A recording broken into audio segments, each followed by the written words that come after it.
Take it easy.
Take it easy.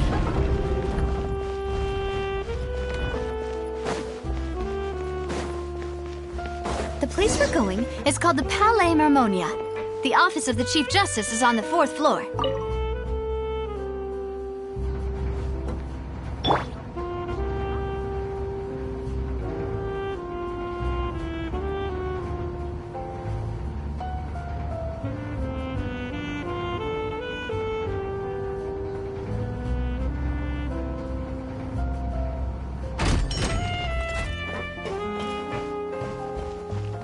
The Palais is right up ahead. Come on.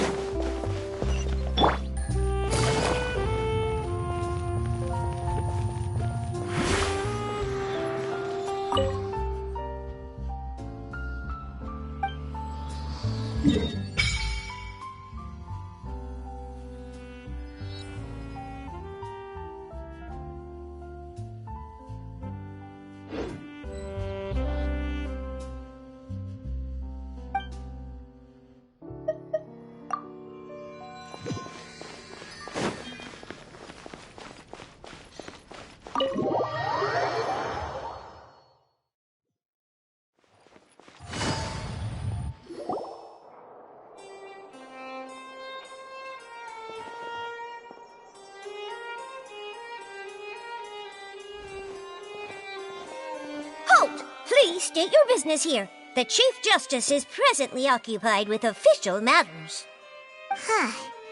This place does look pretty heavily guarded. Guess that proves that Nervalet's files are really secure. Hey, don't you recognize us?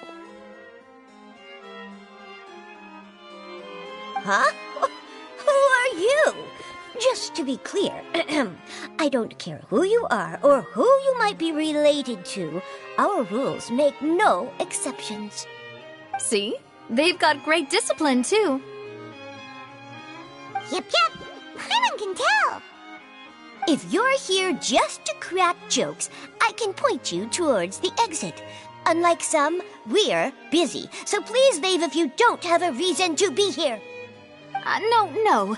What I meant to say is, shouldn't you remember us from a few days ago? We were at the trial of the great magician Linny. Oh, yes, I remember. I read about it in the Steambird. You must be Linny's attorneys. It's all coming back to me now. We're here today to report and archive some information on a follow-up case. Huh. Is that even a thing? Of course. Don't worry. We're here on official business. You can trust us. All right then, I'll let you through. The Chief Justice is just inside. Thanks so much.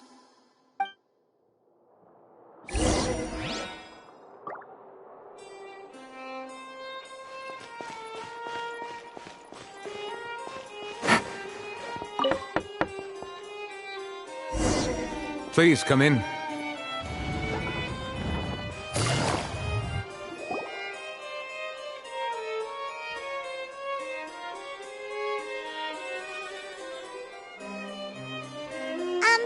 Sorry to barge in, Monsieur Nervalet.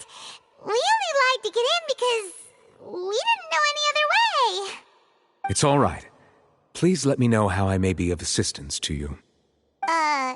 So you're not mad at us? We're looking for a man called Vache. He may have been an eyewitness in the serial disappearances case. If we can find him, we may be able to unearth some key information on the case. Ah, I see. In that case, please wait here a moment while I browse through the files.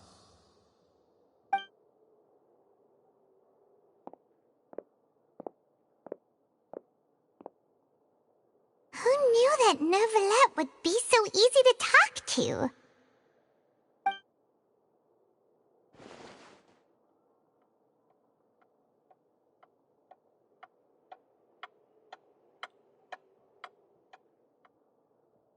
Unfortunately, I'm quite certain that no one by the name of Vache has been involved in any case, criminal or civil, in the past several years. There are no records of him either in the files or in my memory. Traveler, what if it was really just a dream? Is that so? All right then. Thank you so much, Monsieur Neuvillette. We'll take our leave now.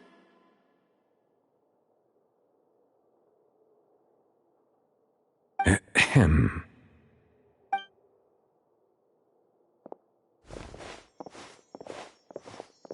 Miss Navia, I can understand how you feel. Your father, Callus, was a truly exceptional man. We deeply regret his passing.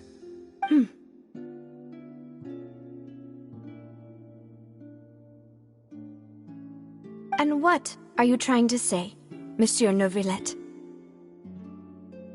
Are you trying to console me? Extend your sympathy? Or just express some tendril of regret? No. You are not trying to do any of that. I can hear it in your voice. There's no emotion behind your words. You only said those things because you felt like you should.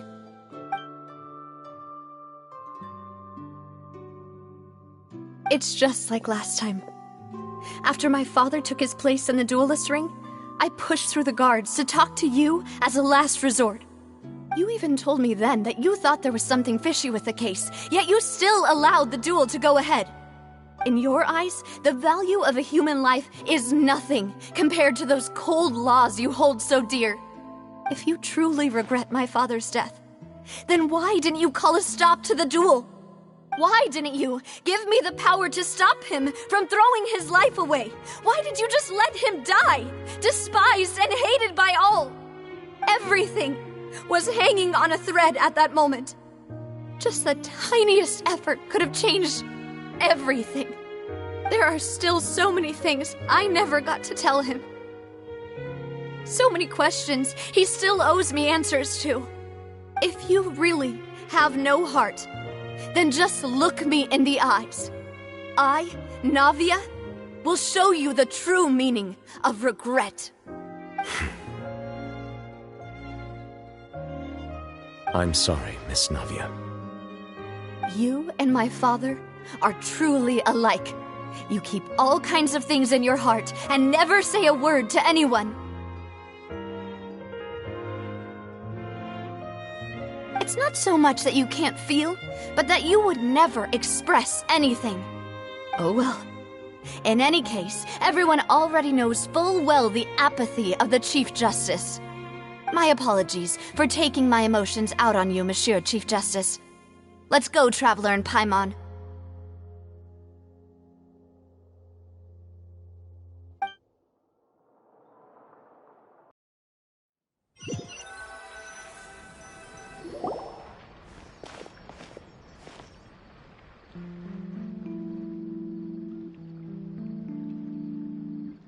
Navia, are you okay? I'm fine. Rain. It's raining. You're right. Wasn't it still sunny when we went into the building? And there shouldn't be any active trials today. How strange. Now that I think of it, on the day my father was convicted of murder, it was also raining. What is it? Did you think of something?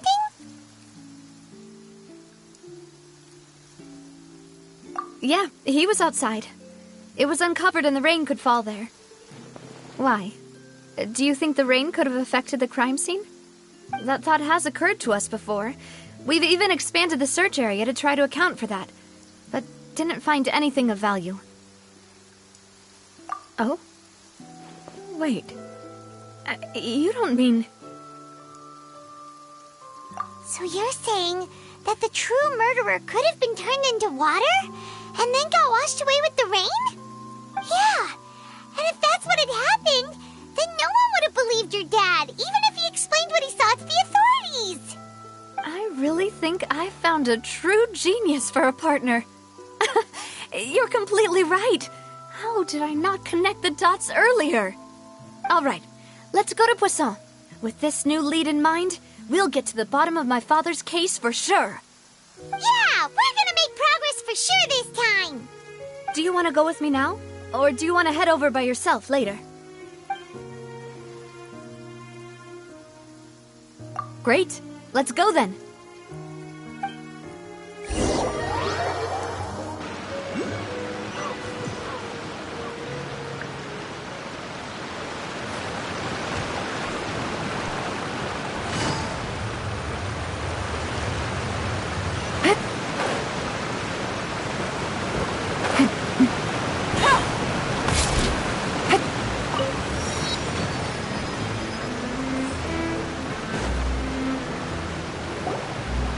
Whoa, what a huge ship!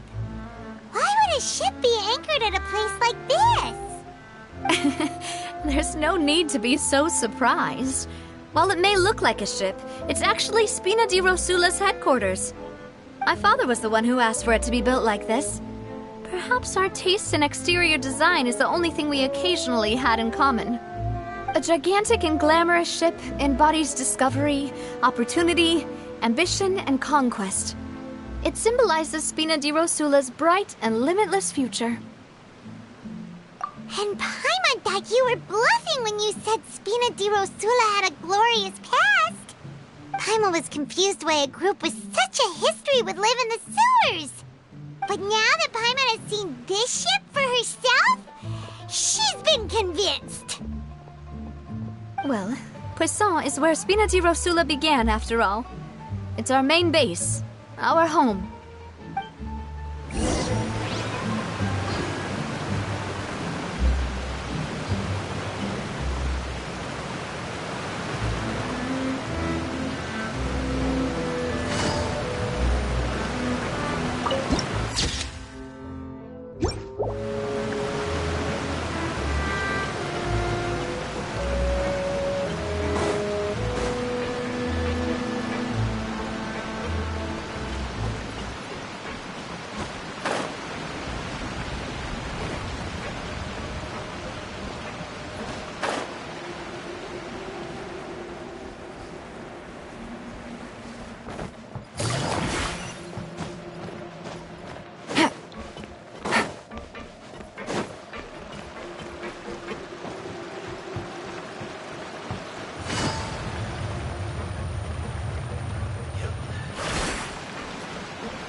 Melus, we're back! Apologies for the wait, demoiselle, and our most important partners. You said before that you still had some business at the court. What brings you back to Poisson so quickly? About that. It's because my partner here reminded me of something really important. You see, what if my father's case had something to do with water from the primordial sea? You still remember, right, Melus? On that night, it was raining? Yes, the case was quite similar to that of Mr. Linney's. Both were what you'd call impossible murders.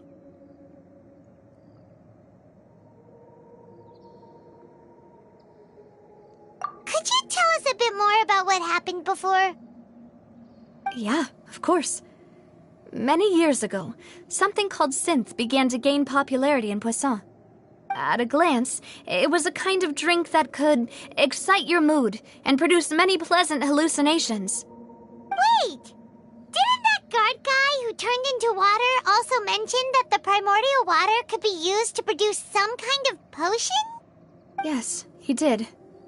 Considering what we know now, it's almost certain that synth is created using water from the primordial sea.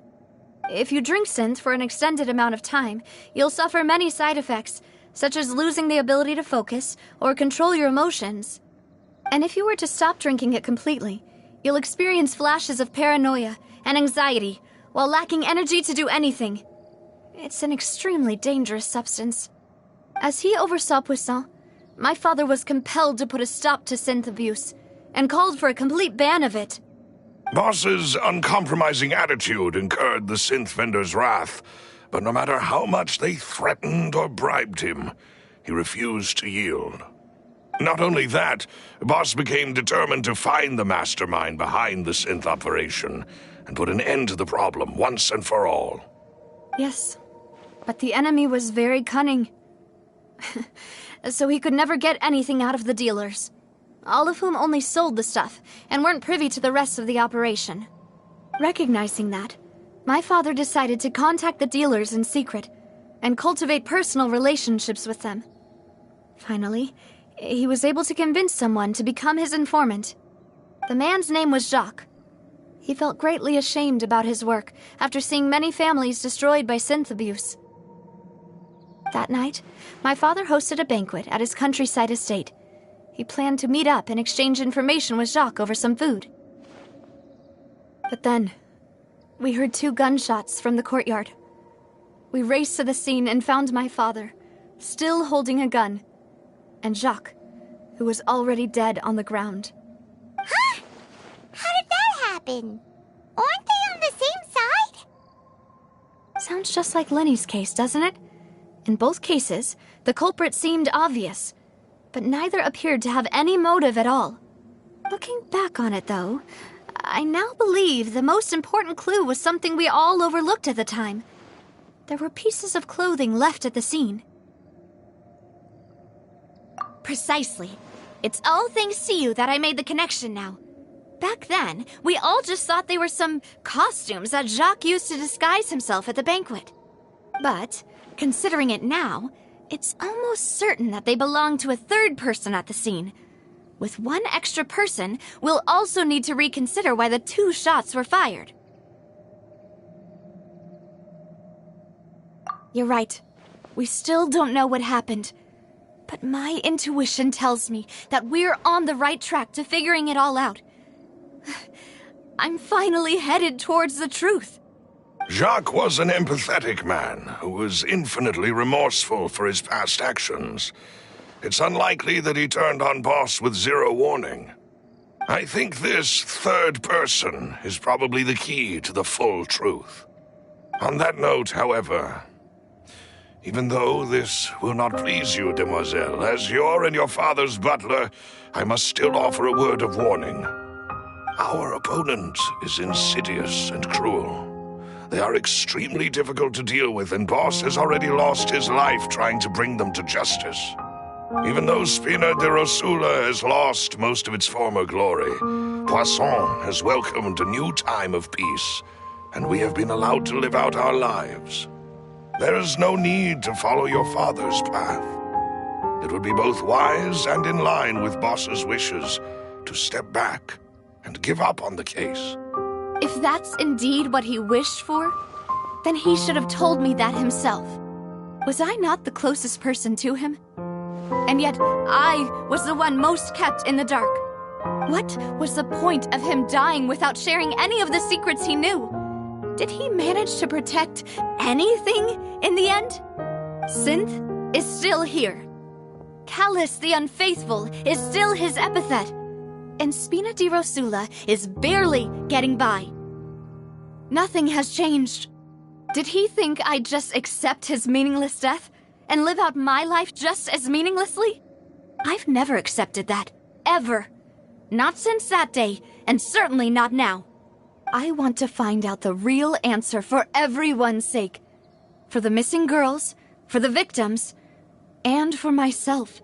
Navia. This is indeed the best moment to act. Your partner appears to be quite reliable, and more importantly, Demoiselle, I think you're also ready to take this on. So you do know something else, Malus? Yes, I do.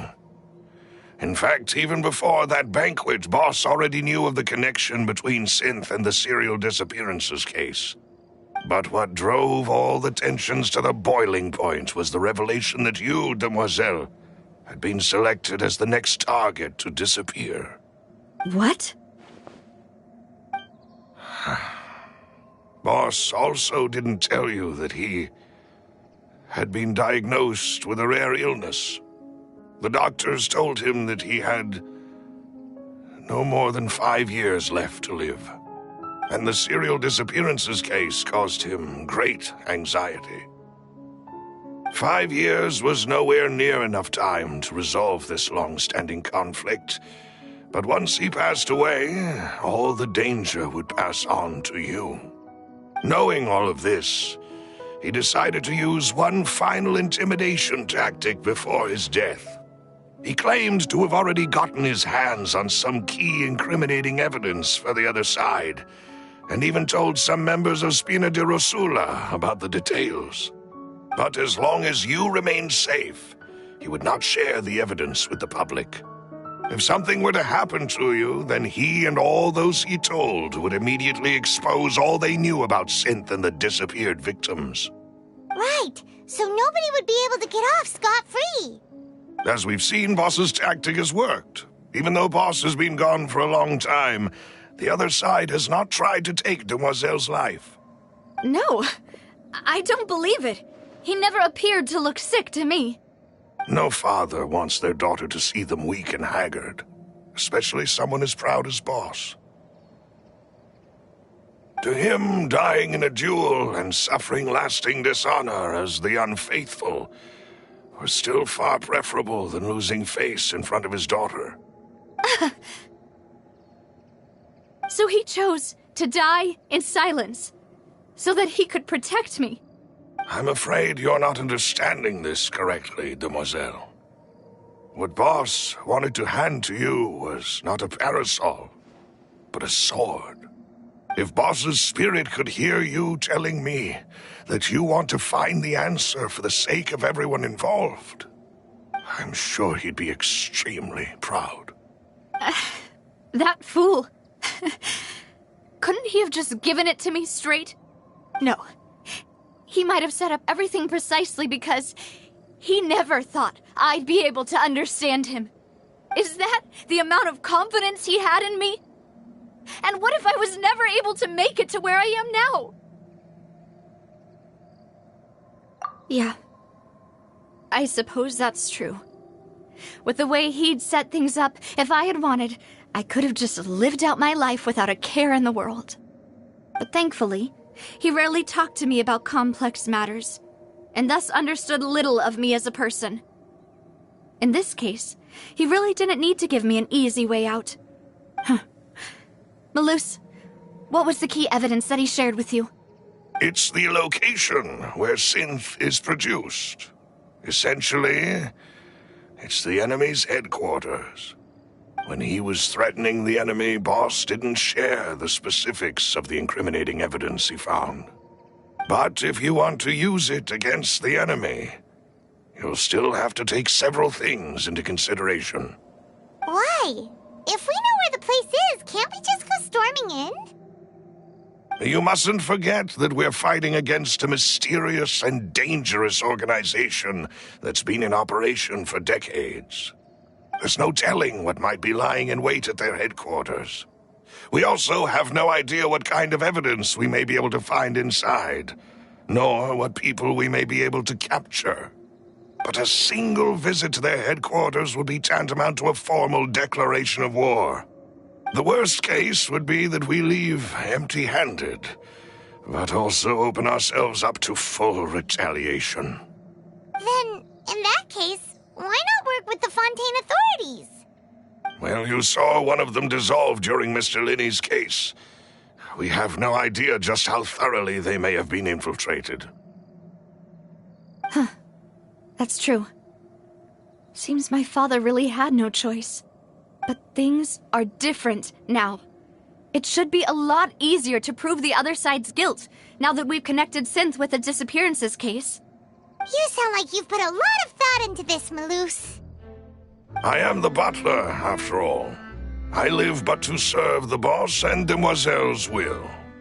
I've always been willing to take on any kind of risk for your sake.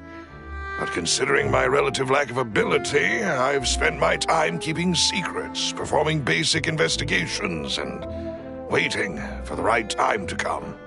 Thank you for all of that, Maloose. Have you discovered anything new in the past few years? Let me think. One conclusion I came to was that the enemy must be quite familiar with Spina di Rosula, or at least have an informant planted here. When I announced orders to the organization's members on Demoiselle's behalf, I used to deliberately keep a few people in the dark and observe the reactions of the synth vendors. If the vendors didn't change their plans, then the individuals informed of our orders must be innocent. If the vendors packed up and fled, however, then someone must have given them the news. After several rounds of testing and investigative tracing, I've narrowed the suspect list down to 3 people. The first is Florent, Spina di Rosula's senior advisor. Huh? Florent? Yes, surprising, isn't it? He was one of the people Boss trusted the most, which also means that he was someone who understood Boss really well.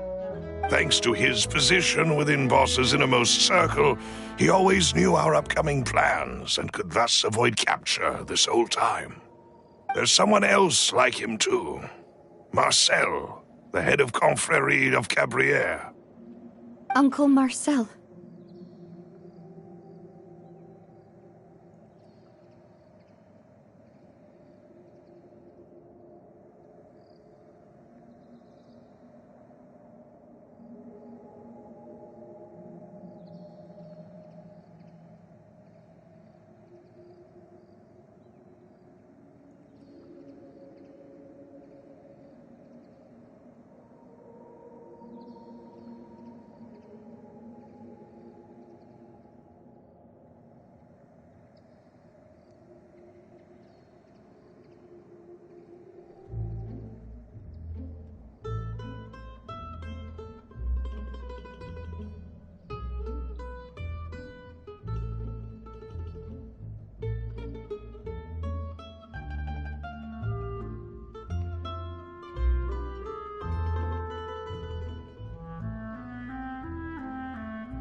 It's a guild in Poisson. Boss helped it to grow to its current size and prominence. In the beginning, they were only reselling some daily goods, but now they're one of the richest guilds around, with a lot of business connections in the city. So, they're like a sister organization of Spina di Rosula? Yes, you can say that. When we were fighting against the synth dealers, they provided us with plenty of support. It's a bit difficult to imagine someone using their own money to hunt down themselves.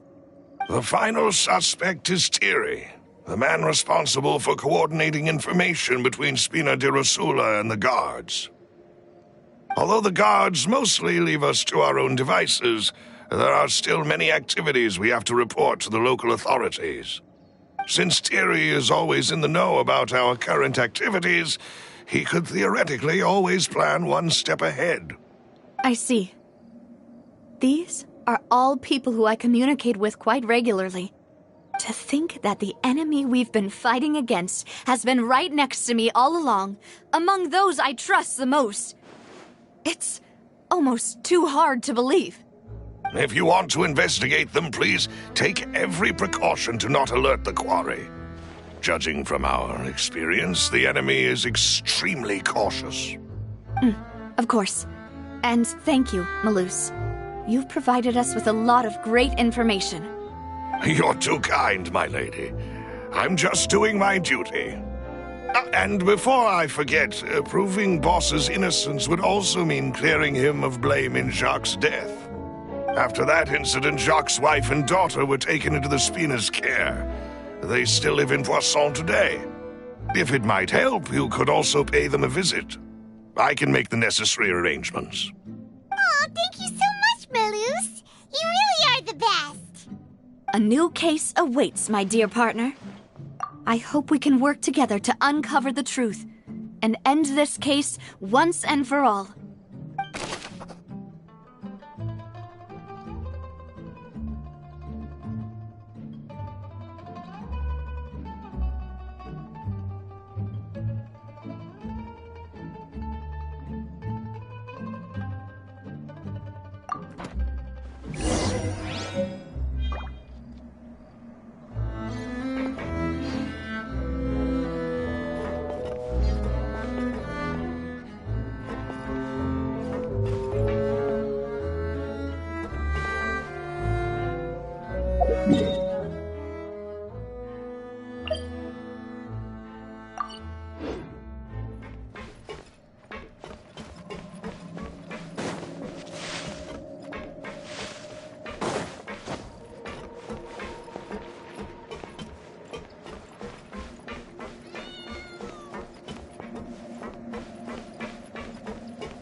It is settled, then. Please excuse me, and enjoy your conversation at your leisure. Thank you for arranging everything for us, Malus. Excuse me, miss. Do you need anything from us? Oh, Hey, Navia's all quiet. This isn't like her at all. I'm sorry that I only came to visit after all this time. After what happened, I didn't know how I was supposed to face the two of you. Ah, if it's about that, there's no need to apologize. After my husband died, Spina di Rosula sent us a lot of mora and support. I understood your guilt and apology to be genuine. But aren't all of those things nothing compared to the loss of Jacques? I can understand the kind of pain that comes with losing a father so needlessly. You don't understand at all. I didn't know how to face you, because I didn't know what I could possibly bring as a consolation gift. I know only the full truth could bring closure to you, and to all of us. I'm sorry. I appreciate the sentiment, but you don't have to carry all that guilt. On the matter regarding my husband, my daughter and I have more or less found our answer already. Would you mind sharing it with me? I really can't believe that my father could ever bring himself to shoot Jacques. I always knew that my husband's money was earned through others' suffering.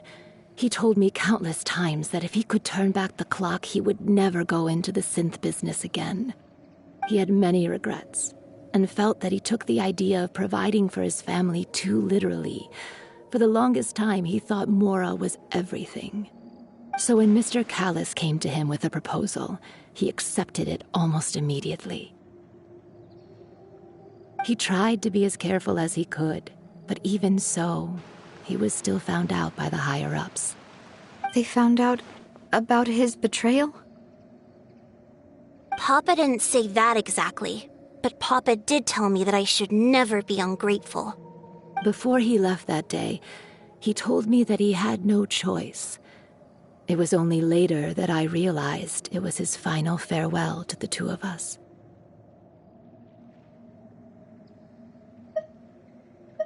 I don't know that for sure, but you could say that's the conclusion I eventually came to. Which is why I'm the one who should feel guilty.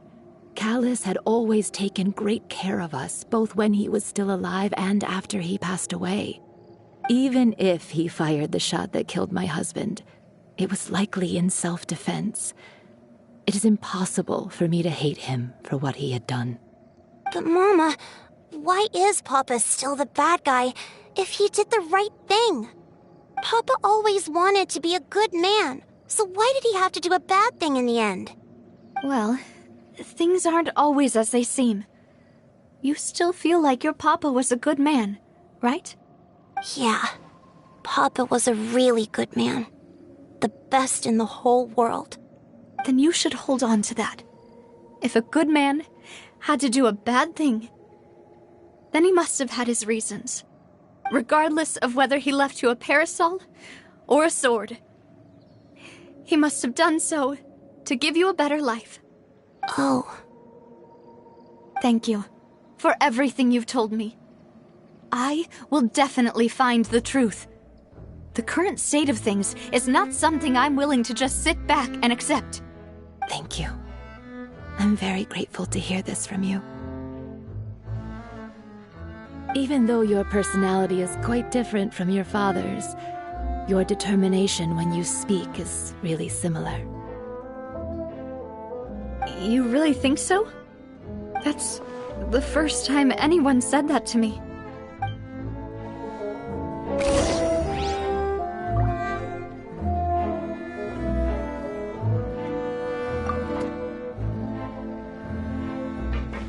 Are you okay, Navia? I'm fine. Don't worry. Let's investigate.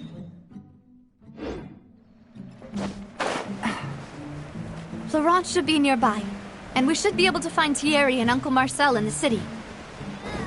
I'll get myself to...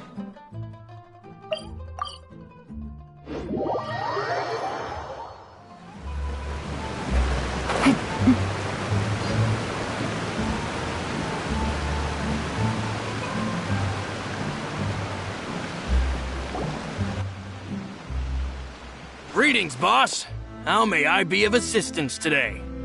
I'm sure you've heard about what happened at the Opera House. Someone got turned into water right in front of us. Yeah, I've heard.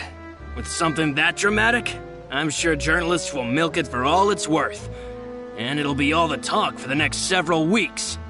It also reminded me, on the day that the incident happened with my father, it was raining outside, and we found some clothes left at the scene. After my partner here put the dots together for me, I feel like we should try to reopen his case. Can you do me a favor and try to recall what happened that night? Let me think. Mr. Callis was feeling pretty upbeat that day. So he was drinking and bantering away with us at the table. After that, he told us that he wanted to go get some fresh air. So we let him go without thinking much of it. Who knew that we would hear 2 gunshots ring out right after? My first reaction was that Mr. Callis's life was in danger. So I grabbed my holster and made a mad dash toward the scene. But when I got there, it was already too late. Mr. Callis was standing over a dead body with a gun in his hands. All we could do was look back and forth at each other, not knowing what to say. So you also remember 2 gunshots then? Indeed. The guards said that the first shot didn't hit anyone, while the second killed Jacques. But I've never really bought that explanation. Reason being, Mr. Callis had left his gun on the table. I even made sure to confirm that before running to the scene. But according to the guards, that doesn't mean he couldn't have had other guns on his person. About the clothes left at the scene that you mentioned, do you think there was a third person there who was turned into water? At least from our perspective, my father had no reason to kill, so he would also have no reason to bring an extra gun with him. The gun he was holding probably belonged to Jacques, or a third person on the scene. Yeah, that makes a lot of sense. So you're saying Mr. Callis ended up with the gun because he seized it from one of the other guys? But hold on. If that's what had happened, then why didn't he share the truth with any of us? He didn't even want to face the Oratrice machine, and chose instead to prove his honor in a duel. Did he lose all faith in the courts after seeing someone dissolve right in front of his eyes? About that, Malouse told me a thing or two. So, I think I can understand why he committed to the duel. I'll tell you everything, once the whole truth has been revealed. I understand. Then, I'll leave Mr. Callis's honor in your hands, boss. And if I may just say one more thing. The whole Callis the Unfaithful epithet has been a thorn in my side since the day it was invented. Many people have laughed at me for still calling him Mr. Callis, even after so many years have passed. But it was Mr. Callis's trust that allowed me to rise through the ranks of Spina di Rosula and live the life I lead today. No matter what others might say, he'll always be the man I respect the most. And he'll always be my boss. Don't worry. I will definitely find the truth.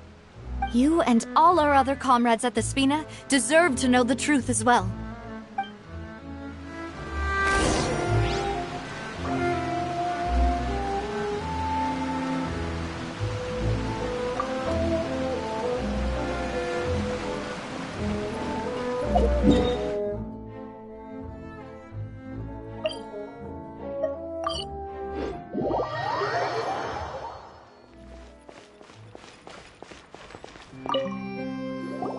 Hey, Thierry! It's me! Oh, now, what brings you here, Miss Navia? I've heard that you made quite the name for yourself at the Opera House. Oh, so you've caught news of that already. Oh, okay. Hey, I'm also a member of the guards, you know. The way you make it sound, people would think I was sent off to Poisson because I had done something wrong. Are you sure there isn't a little bit of truth in that? Under normal circumstances, shouldn't you have been called back to the city already? I mean, where I work is really up to me. Let's just say I enjoy the ambiance of Poisson. Callis did a fantastic job running the town, building Spina di Rosula from the ground up and clearing many obstructions in my way. It would be next to impossible for me to find a similarly easy but high-paying job in the city. Anyway, enough chit-chat. Are these two friends of yours? You, here for some formal business? Yes. These two are my partners. What happened at the Opera House made us realize that Lenny's case and my father's may be related. We're trying to reinvestigate the details of my father's old case. Ah, I get it. You think there might be more to the case now that we know people can be dissolved into water, right? I was also flabbergasted when I first heard of it. If you want to go through the original files from your father's case, I can help you look for them. That'd be much appreciated. Thank you. Actually, I have another question. Do you have the authority to dispatch Gardamex? Of course. Without them, I couldn't possibly handle Poisson on my own. Why do you ask? We definitely can't use them to forcefully get more evidence for your father's case. Well, you see, just recently, we were attacked by a horde of unnumbered Gardamex in the city. So, if you hypothetically wanted to do something against me, all you would need to do is get rid of the mecha serial numbers and send them after me. Then you think too highly of my abilities. Dispatching mecha is very different from controlling them.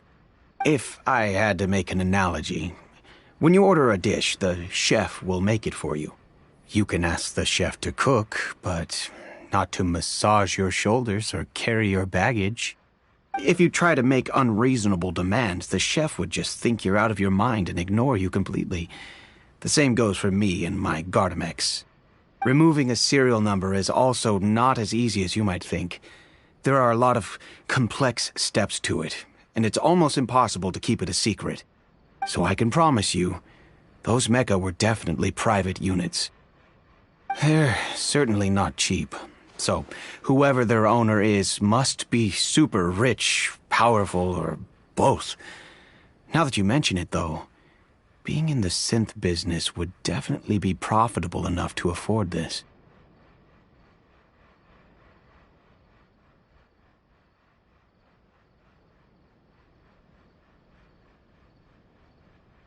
Oh, then you're officially in the clear, Thierry.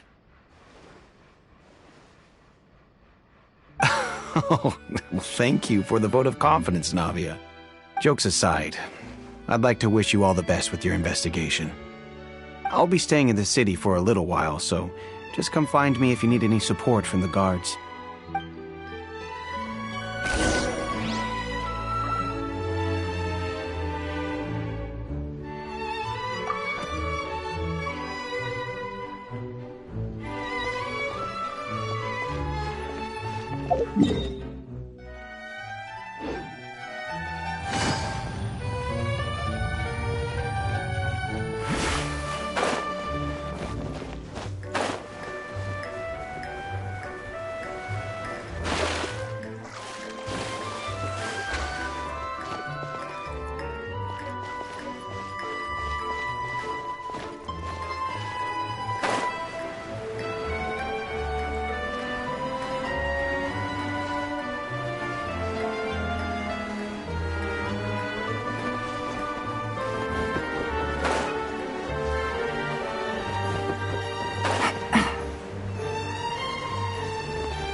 Hello. How may I help you? I'm here to see Marcel. Could you please let him know? You can just say Navia's looking for him. Sure. I will let him know right away.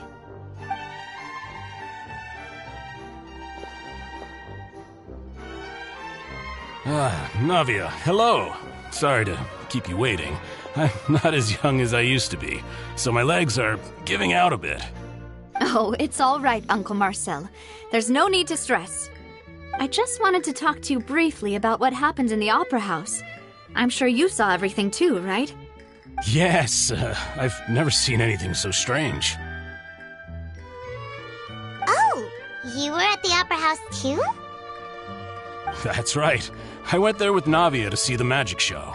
Who knew it would turn into a whole murder mystery? I also witnessed your marvelous sleuthing work. Quite impressive. To beat the Hydro Archon at her own game on her own turf, I can already imagine everyone in Fontaine discussing your exploits over a few glasses of wine. Oh, Paimon doesn't want to become the talk of drunkards. Apologies.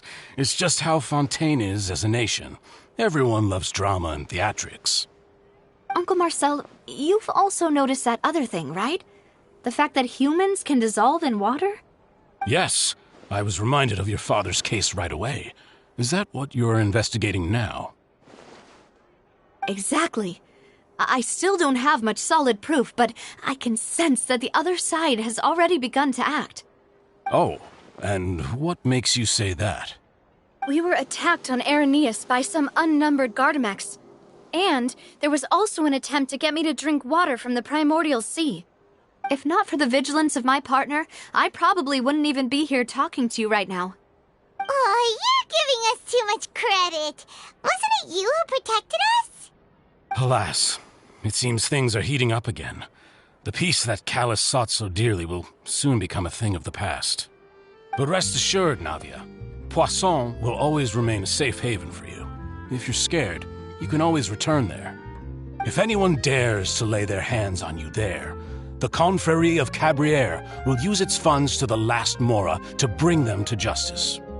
Thank you, Uncle Marcel. But I don't intend to go into hiding. I'm going to strike while the iron's hot. Do you have any new thoughts on my father's case? About that. Sorry, my age is catching up with me, so it'll take me a while to recall my memory.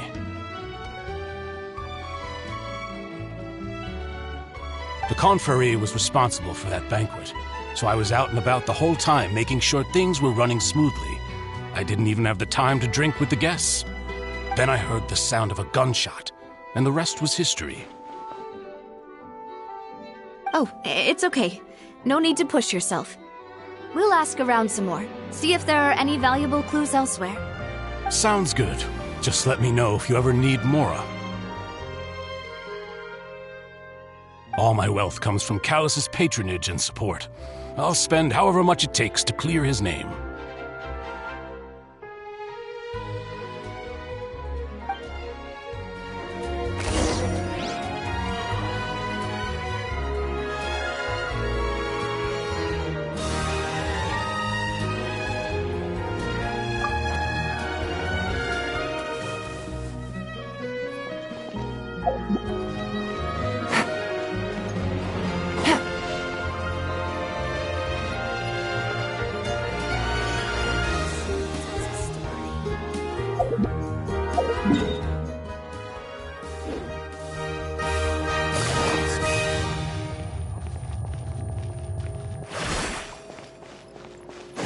Take it easy.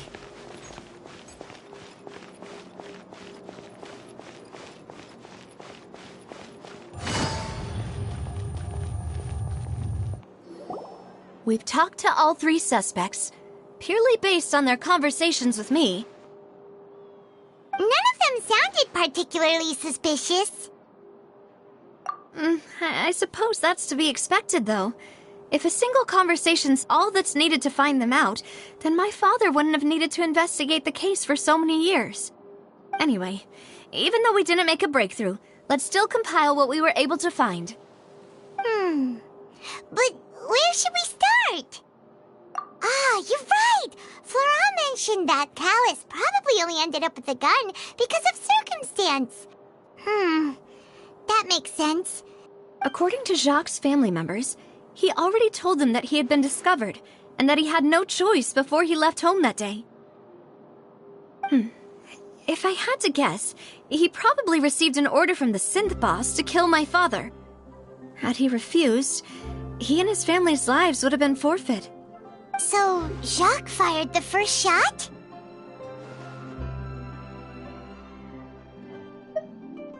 Oh?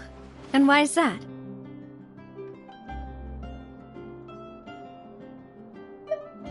Ooh, that's a good point. Jacques probably already knew that he was just being used as a tool for murder. And once he had completed his mission, he'd be of no more use to his boss. So, what would make more sense from his perspective would be to turn his back on the Order and seek protection from my father.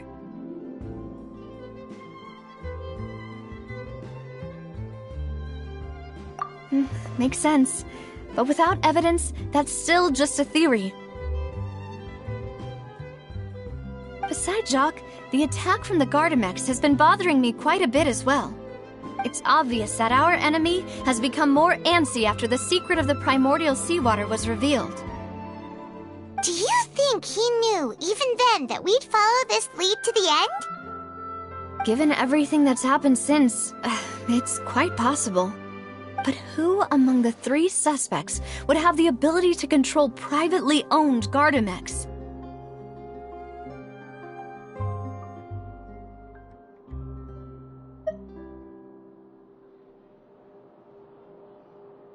Thierry, you say?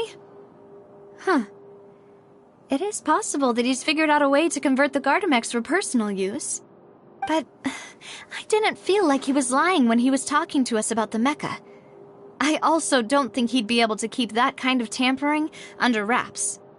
Yeah. Had he actually tampered with the mecha, we'd be able to prove it with a simple check of the guard's inventory. If the mecha were taken from the guards, it should be pretty easy to find out when and how that happened.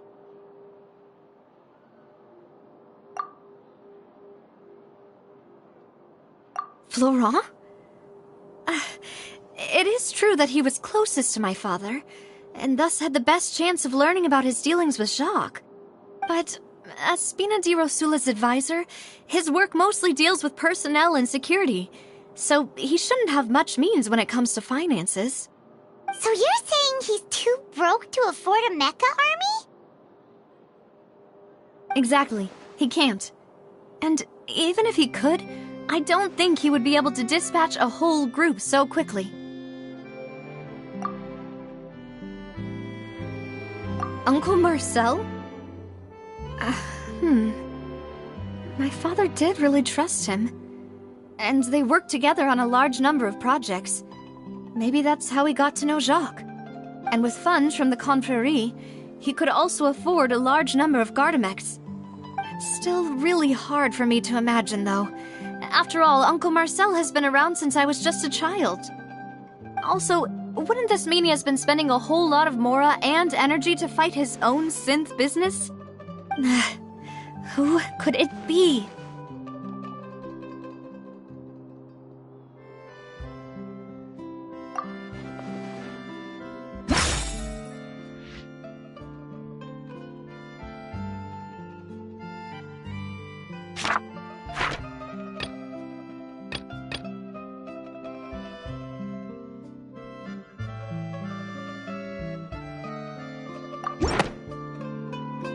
You know, if you think everything through, Uncle Marcel is indeed the most suspicious of them all. Could we be missing other suspects? Malus didn't know about the people turning into water thing when he narrowed it down to these three, did he? Malus has always been very reliable, and his judgment of others' trustworthiness has been fair and well considered. When he laid out his case for the three, the rationale he gave me made a lot of sense as well. The suspect is knowledgeable about the Spina's internal affairs, has the means to dispatch Mecha to assassinate us, and possesses significant intellect and foresight. Even if I don't want to believe it, I'm starting to see how things could all tie back to Uncle Marcel. Well, we still have another trump card on top of all the theorizing and speculating. Yes, Malus did say that charging straight in there would be extremely risky. But we don't have any other options right now. We need far more solid proof before we can hope to go charging in on our enemy. Navia, here you are. Oh, I've been looking for you. Huh? Aren't you the guy from the guards? Did something happen? Yeah. News came from Irenaeus just after you left. We've got another trial on our hands. Wasn't that place built specifically for holding trials? What's so newsworthy about this one? I know. But they said the person they're putting on trial is a Fatui harbinger called Tartaglia. What? Is that someone you know? Yeah, we know him. Maybe even a little too well. Well, he's been accused of being the true culprit behind the serial disappearances case. It's absurd, don't you think? Wait, how? None of our investigations have had anything to do with him. That's what I thought was strange about it, so I came to tell you the news right away. If the charge against him stands, then it'll be next to impossible to get the guards to support any of our planned investigations. Right, because they'll think they've already found the culprit. Yeah, and it'll be a lot harder then to clear Mr. Callus's name. I understand. Well, partner, what do you think we should do? We still haven't found any conclusive evidence. Huh? Split up? What do you mean?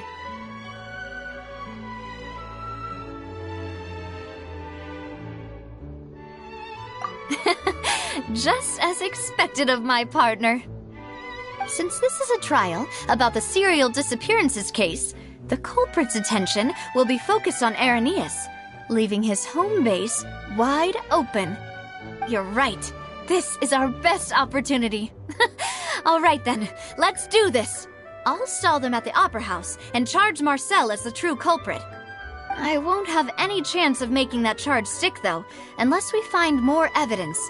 It'll be up to you to make it back in time and hand the decisive evidence to me.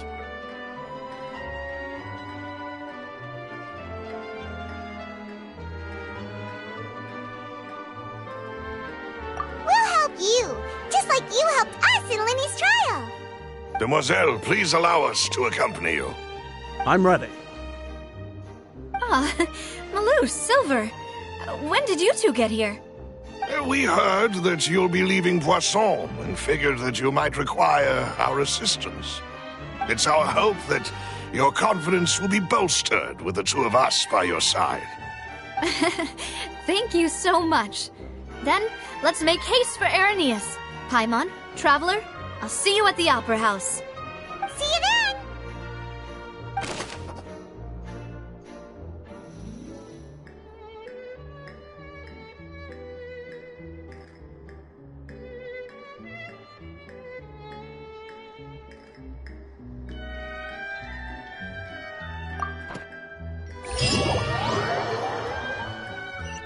Now that Navia has set out for Irenaeus, we should also get going.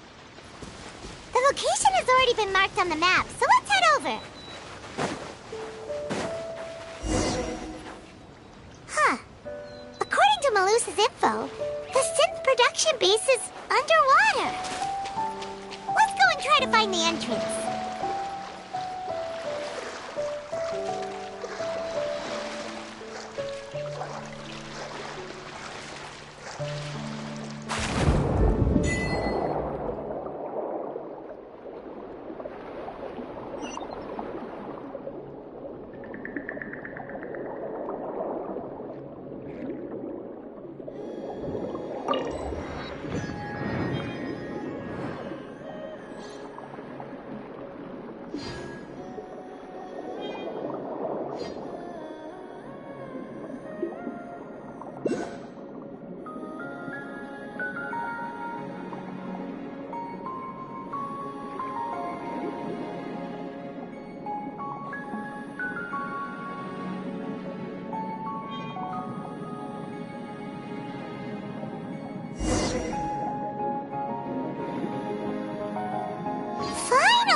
Entrance that leads to the synth production base. It sure doesn't seem out of the ordinary at all.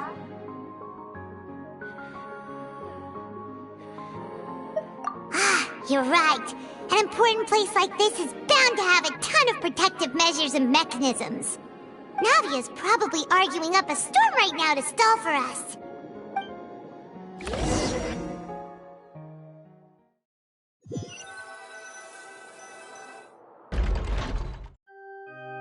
It would appear that I must repeat my question again, Mr. Tartaglia.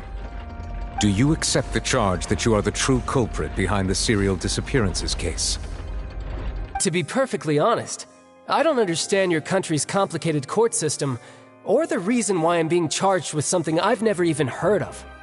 However, I did hear that people who have been charged can choose to participate in a duel to clear their name. Is that right? In which case, as long as I accept the charge, I can have an all-out fight with that champion duelist Clorend, right? I've got to admit, that's one of the most enticing offers I've ever received. When I privately sparred with her last time, she was obviously holding back. Real disappointing. Hey! Don't you understand? You're currently the prime suspect for a major case. This isn't the place for you to be looking for fights.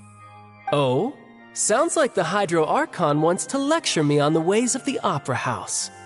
Then why don't you duel me too? I'm the kind of student that learns best in the heat of battle. No. That's not what I meant.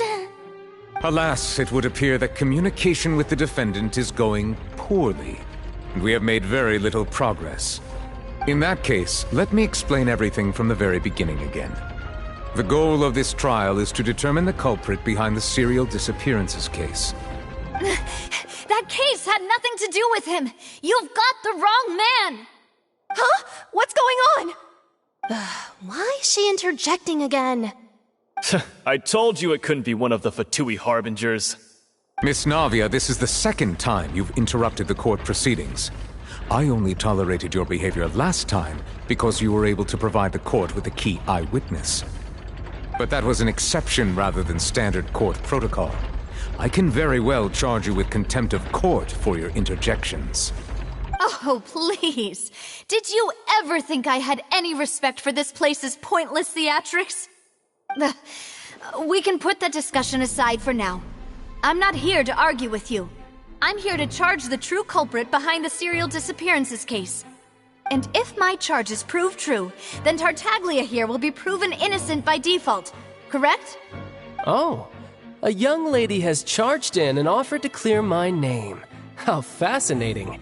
Well, I'd gotten half bored to death by all these rules and procedures anyway, so I'll take you up on that offer. So, Your Honor, is there nothing else for me to do now? You may take a seat for now in the audience, but that doesn't mean the suspicions against you have been lifted. Now then, Miss Navia, who is the person you would like to charge instead? That person is...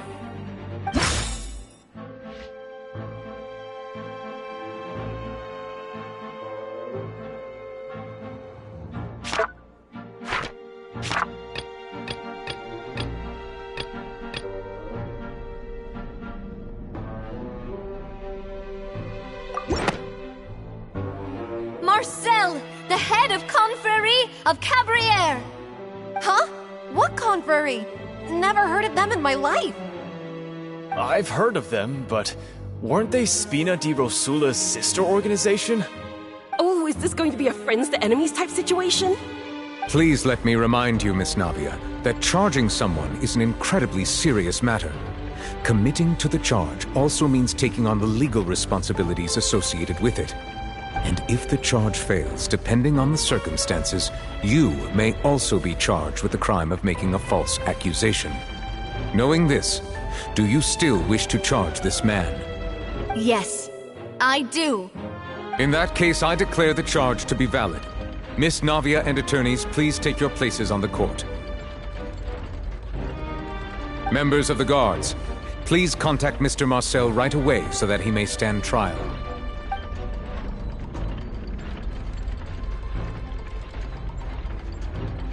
Mr. Marcel, you will not require an attorney.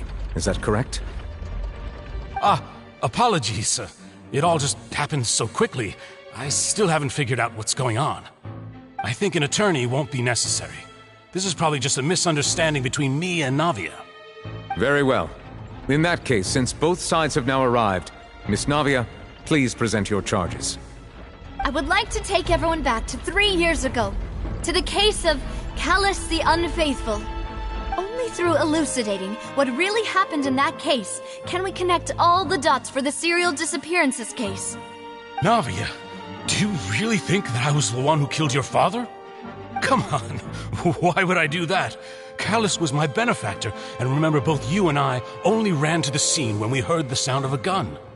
If that's enough to make me a suspect, wouldn't that make everyone at that banquet a suspect as well? I think there's no point in getting into the specifics right now. The audience doesn't even have the big picture yet. Even I'm struggling to remember some details of that case. Exactly correct, Your Honor. I must refresh everyone's memory about that case before I can explain my charge and reasoning. I see. In which case, I will recount the findings about that case as originally recorded by Maison Gardiennage.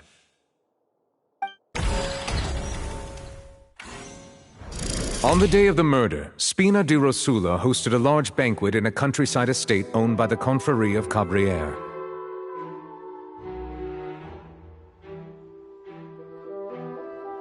During the banquet, all attending guests heard 2 gunshots from the courtyard.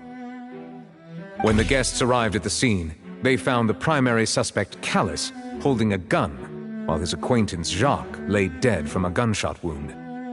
The guards' investigation did not recover any other firearms from the scene. As a result, they concluded that the suspect's first shot must have missed, while the second must have taken Jacques' life. The suspect did not dispute this conclusion, and also declined to defend himself in court. Instead, he chose to prove his innocence through a duel.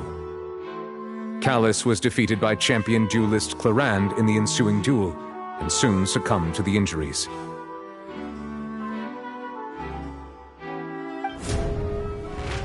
These are the known facts about the case.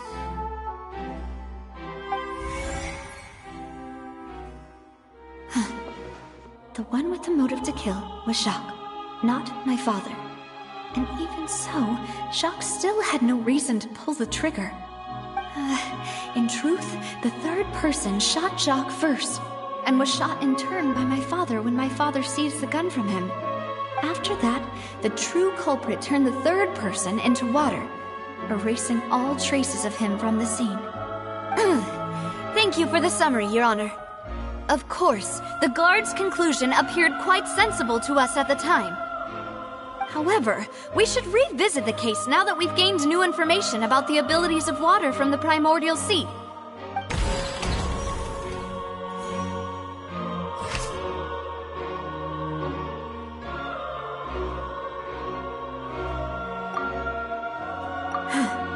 Something's...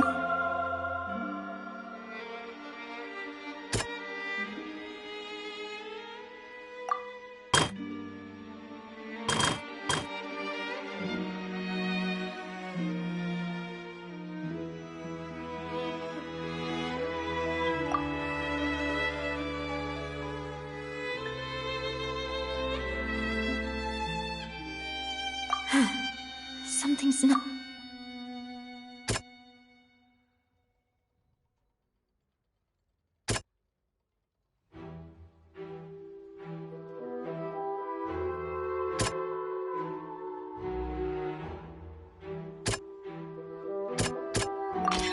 The testimony of the victim's family confirms that Jacques had thoughts of assassinating Callus when he set out for the banquet. However, in the end he reconsidered, and instead shared everything with Callus, hoping to seek the latter's protection. Unfortunately for Jacques, the true culprit had already considered this possibility, and had sent out another assassin.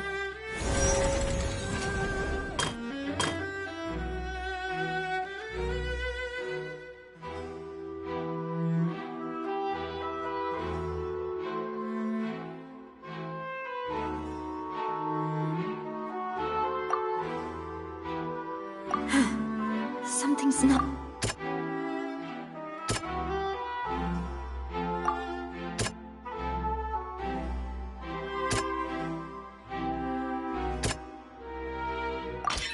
This assassin first shot Jacques, then turned to shoot Callus, only for Callus to wrestle the gun from him and kill him instead.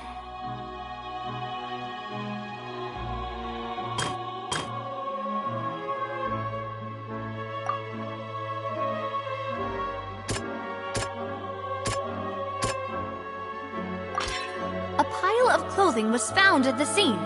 The guards once believed they were used by Jacques as a costume to disguise himself. But now, it is clear that the clothes were proof that there was a third person at the scene, and that they were turned into water after committing the murder. Since it was raining that day, the culprit was confident that they could use the rain to wash away all traces of their dissolved accomplice. Realizing this, the true culprit caused the hired assassin to dissolve into water, leading everyone to believe Callus was responsible for Jacques' murder. This is the true version of events.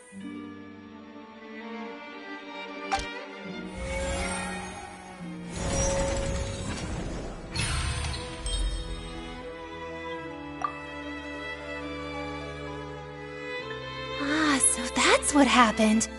Wait, you're telling me something as dangerous as water from the primordial sea has been used for all these years? What a great theory. It also explains Callus's and Jacques' respective motives. I guess they didn't shoot each other after all. Mr. Marcel, you are the one being charged with the crime. You should provide a rebuttal if you wish to prove your innocence. Ah, but I think I agree with everything Navia just said. In fact, there was nothing in her speech that directly implicated me. Then, may I ask some questions? In my opinion, we primarily need to determine two things. One, do you have the evidence to back up your claims? I'm afraid not. At least not at this very moment. Boo! If you don't have any evidence, you should just go home! I may not have the evidence with me, but I know where I could go to collect it. If we look up the deserted clothes against a record of people who went missing around the same time, we should be able to find a match. Considering the serial disappearances case, the guards probably kept careful records of all missing persons from around that time, regardless of age or gender. That makes sense to me. Monsieur Neuvillette, I would consider this to be a reasonable investigative direction. Why do I feel like Farina's acting a little differently today? Maybe she's scared of embarrassing herself again? Alternatively, she's become more diligent after charging an innocent citizen in the last trial. My second question has to do with the ensuing duel. If the truth is indeed as you described, then why didn't Mr. Callis explain himself in court? If he had testified that a person had been dissolved, he could have at least mounted a defense.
I've thought about this too, and the answer is actually pretty simple. He felt there were things that were more important to him. The dissolving power of water from the primordial sea is an important secret for the true culprit of the serial disappearances case. My father could have exposed it for all to see, but he chose to take it to the grave. At that time, Spina di Rosula was in dire straits, and his reputation had already been shattered. He had no guarantee that going forward with the truth would allow the culprit to be brought to justice. What was certain, however, was that it would paint a gigantic target on my back. Boss once told me that Demoiselle had already been selected as the next target of the serial disappearances case. What? If the secret had gotten out, the culprit would have fought an all-out war with Espina right there and then. I wouldn't have been the only one in danger. All of us would have stood to lose our lives. Of course, the guards might eventually figure out the truth of the matter and determine that we were in the right. But what good would that do? How can a hollow verdict protect anyone? Had this opera house ever given my father any kind of confidence in its brand of justice, Spina di Rosula would have had no reason to exist. But by staying silent, we retain the ability to deter our opponents and continue the stalemate. I was able to become Spina di Rosula's president, which made me harder to target, as well as giving me more time to grow and learn.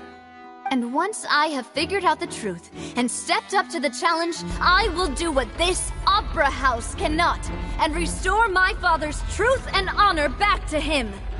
So, you mean to say, your father intended to die in the duelist's ring? That's right. Do you have any proof? Of course. All you need is to ask his opponent, Clarand.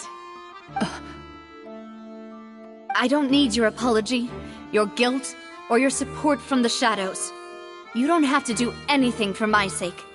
But since he entrusted his will to you, Clarand, you should tell us the truth about his sacrifice. So, during the duel, did you believe that Callus was intending to die?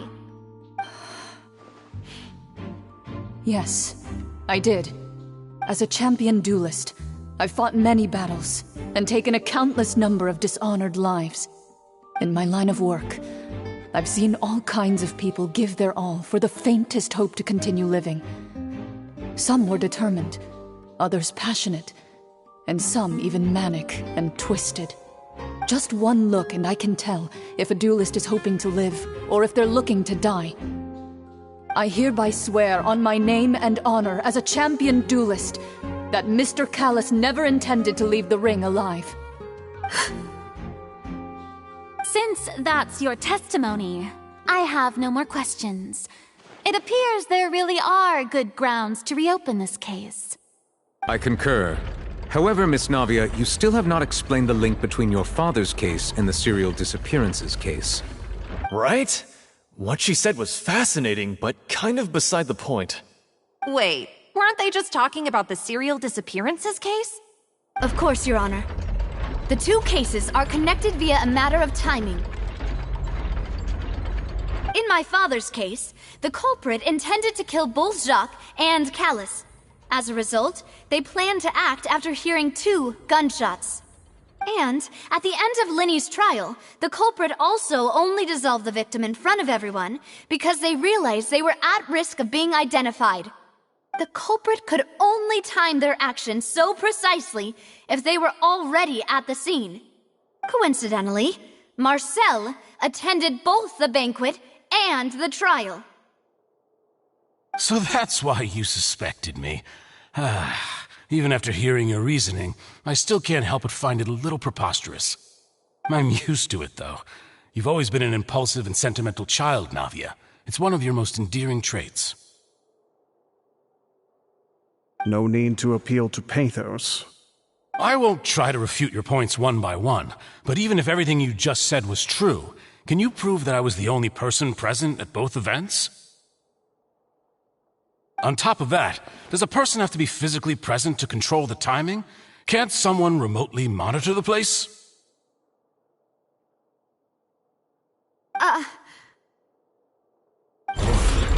Know what she can say to that.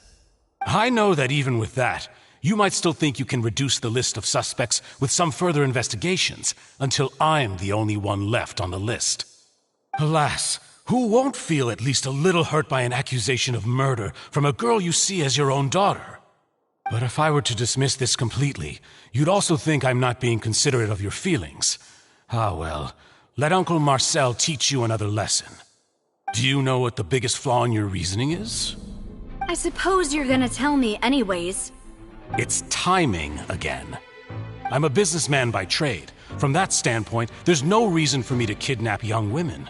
It's a high-risk action with nothing to gain. In addition, I left my home in Snezhnaya when I was young to come to Poisson and work in some trade. My business only thrived when I received Callus's patronage. But the disappearances began before I ever stepped foot in Fontaine. I do apologize, Demoiselle. This was my mistake. No, it's not your fault. I'm sure he had come prepared. Is there anything else you'd like to say? Would you like to check the date of my first business license against the first known case of the serial disappearances? You can also take a look at my border entry records, or ask my friends and family when I left Snezhnaya for the first time. Could those records and testimonies do something to appease the unspeakable anguish in your heart? Seems like she got the wrong guy. At this rate, Navia will be convicted for falsely accusing him. I think you've done a superb job of dissecting your father's feelings as he neared the end of his life. But aren't you going against all of his wishes and expectations right now? He wished for you to become more rational, collected, and conscientious, instead of dwelling only on your own feelings. Once you've learned to be more considerate of others' feelings, and to stop rushing headlong into things, you'd have met most of his expectations. This isn't just about me, and it never has been. The biggest difference between me and the rest of the victims is that I still have the ability to search for the truth, while that same agency has long been taken from them.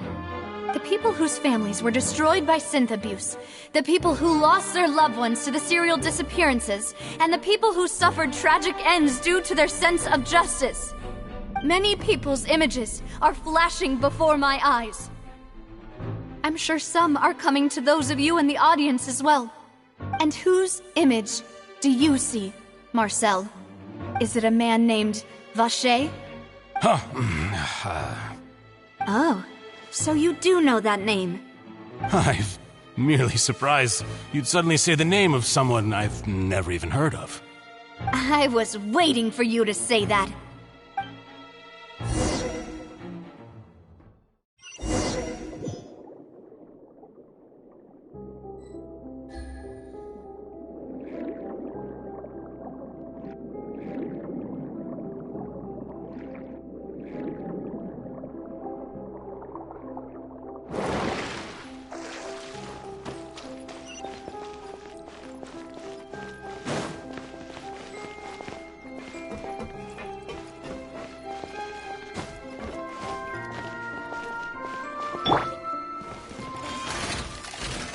Solidify!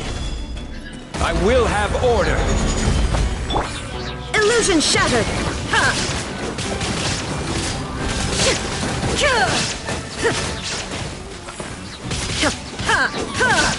Busted. Things are about to get dicey.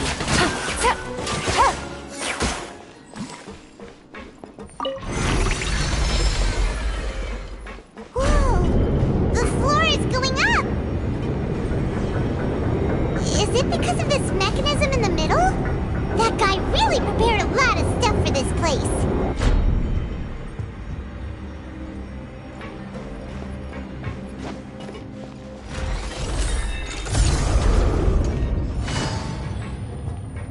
Paimon thinks we need to go up, but Paimon doesn't see a way.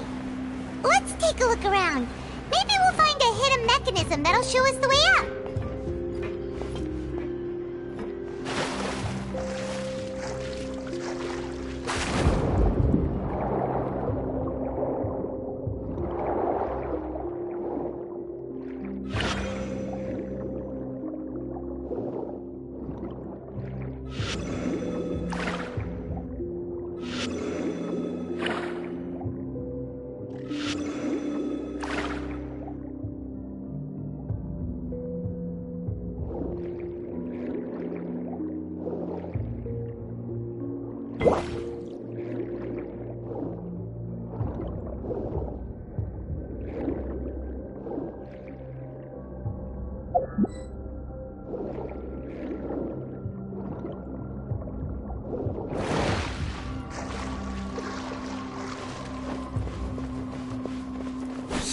There is no escape!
Illusion shattered!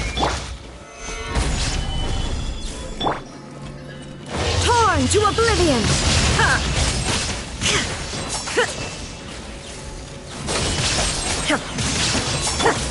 Into the wind!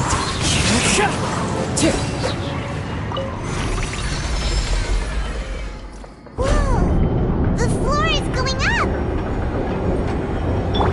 Is it because of this mechanism in the middle? That guy really prepared a lot of stuff for this place.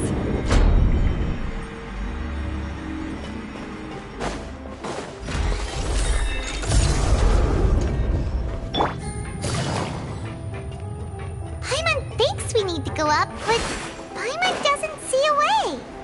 Let's take a look around. Maybe we'll find a hidden mechanism that'll show us the way up.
The water level is rising!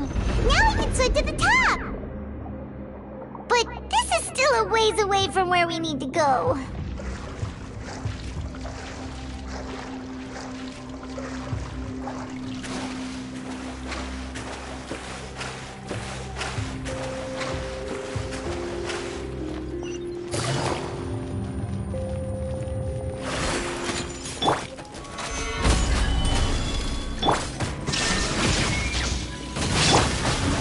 with nature.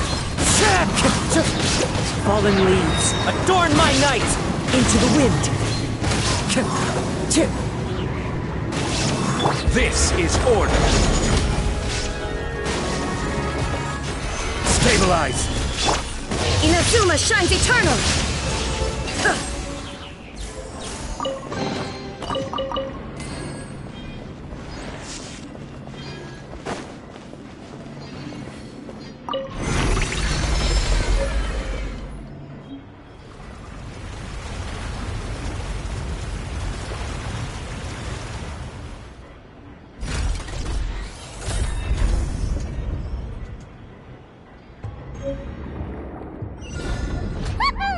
Now the path is clear! Let's go!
Here comes the catch.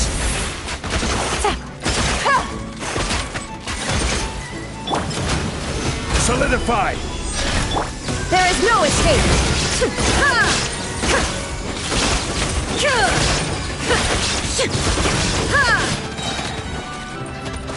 Now you shall perish!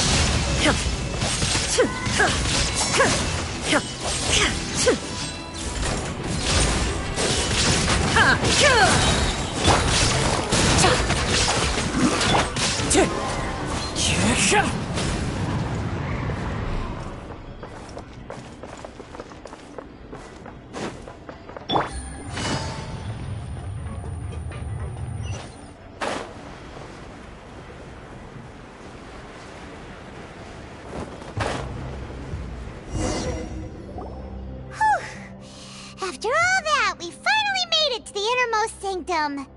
Though, as expected, the mastermind isn't here. That's right. Then let's hurry up and find some evidence so we can get back to the Opera House and help Navia.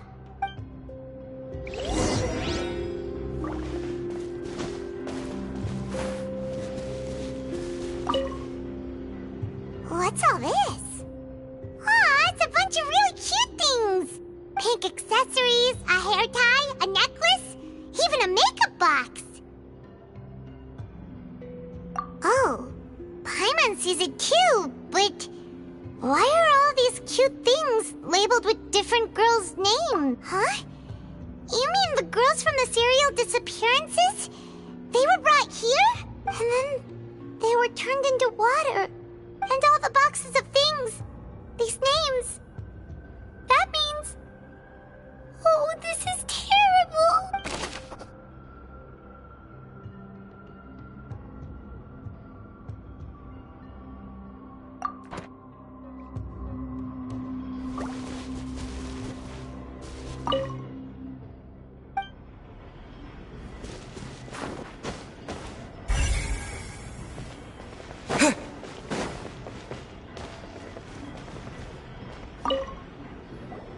Whoa! There's so much synth here! And so many bottles of ingredients that probably just contain the waters of the primordial sea. Mixing in progress, ready to drink, stock sample? They've also got all the synth pretty clearly labeled. Whoa, there's even fruit-flavored synth? Yep, it's super obvious.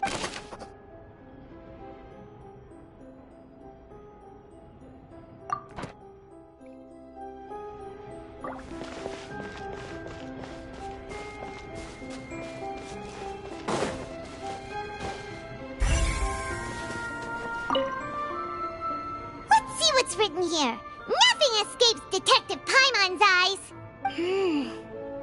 Callus. Navia's father. Oh, this seems to be an investigation report on him.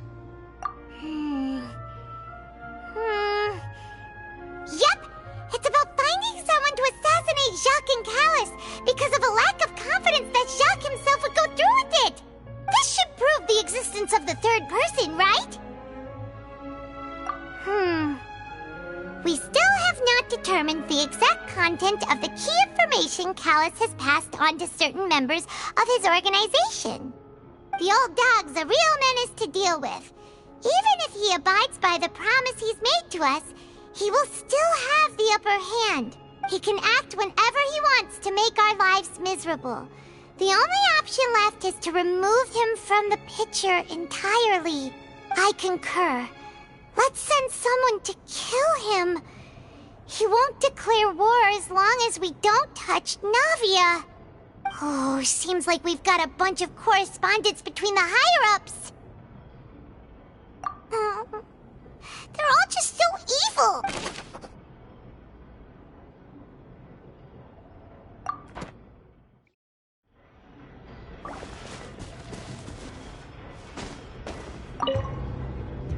Oh, look! There's an important-looking basin over here, and it's full of water. That means this is where they make all the synth. And that special water is the main ingredient. If you dilute it with normal water, you'll get synth. But the pure stuff can dissolve a human. Paimon will take notes on this incriminating evidence.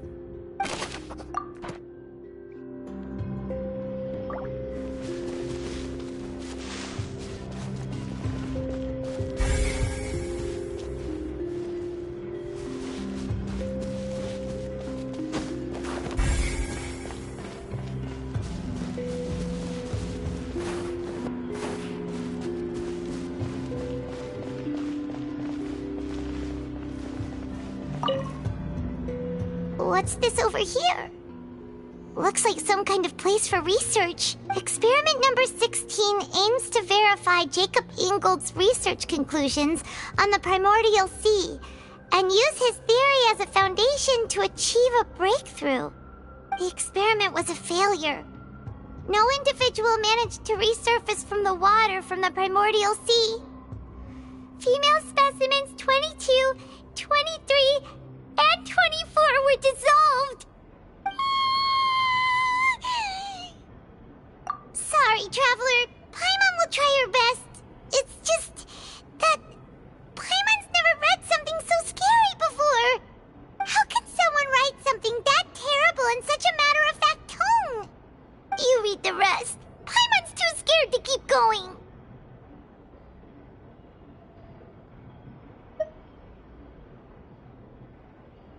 So that's why he did all of these experiments. Wait, did he really think he'd be able to find a way just by dissolving people over and over? That's just insane! Huh? Isn't that the name you heard by the fountain? Paimon thought he was an eyewitness in the serial disappearances case. You mean Vacher is the one who did all of these... experiments?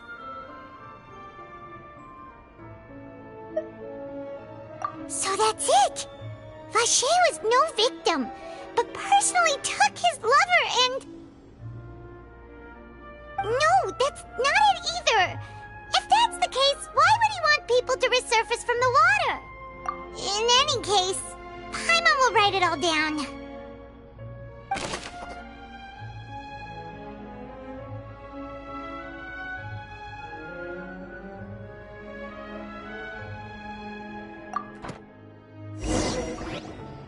We've looked at almost everything here, and it seems like our theories were spot on. But, yeah, we haven't found anything that reveals his true identity. No wonder even Neuvillette wasn't able to find anything. Whoever it is probably destroyed everything to do with that name a long time ago. That way, even if we bring all this back to the opera, we won't be able to identify the true culprit. Sure thing. Paimon won't admit defeat to this guy either!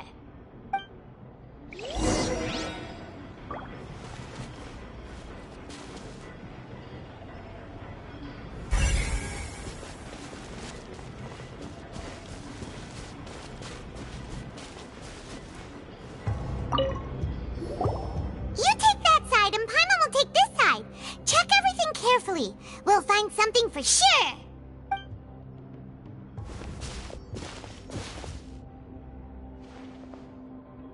Ugh. Nothing at all. And Paimon can't even find snacks either. Whoa, really? Let Paimon see. Vinier. Isn't that Vache's lover's name? Then you found her diary. Let's see. Aw, it's just a normal diary chronicling their love story. She was so sweet, too. So many! A whole page's worth! But they're all crossed out. Was she unhappy with all of them? The final name she decided on was... Marcel. Wait, but Marcel's pretty old. Has this case been going on for so long that he's Vache and Vinier's grown son?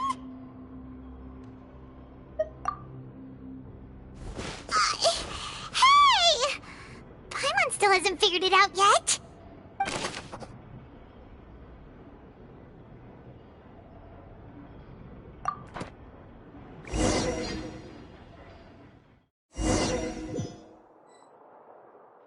And whose image do you see, Marcel?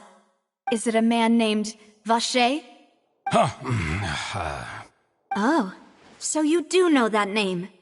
I'm merely surprised you'd suddenly say the name of someone I've never even heard of. I was waiting for you to say that. Navia! We're back! As expected of my partner. I just knew you'd return in the nick of time. Just how often do you intend to flout the rules of this court? It's all right, Monsieur Nervalette. Given their confidence, I expect they've found the crucial evidence.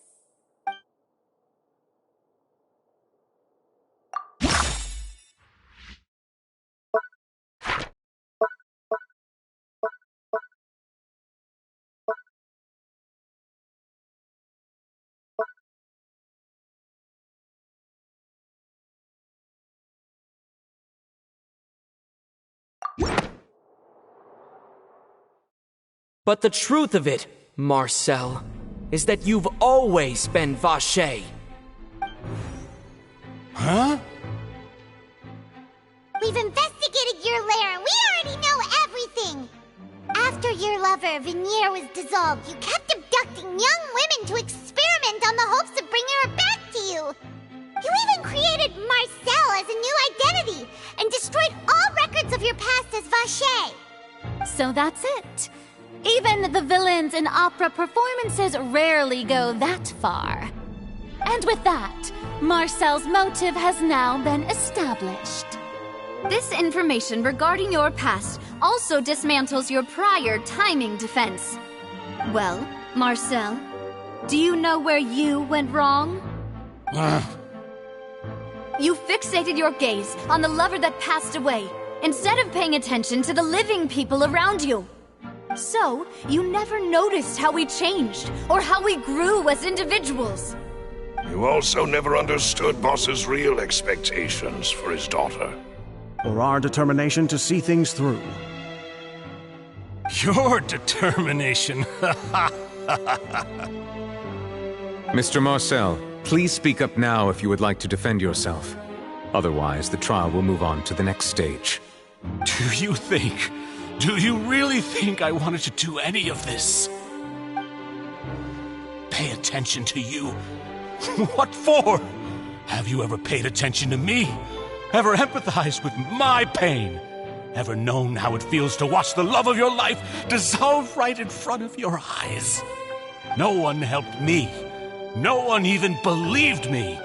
All those decades ago, Even the officers from the Maison Gardiennage were laughing at me.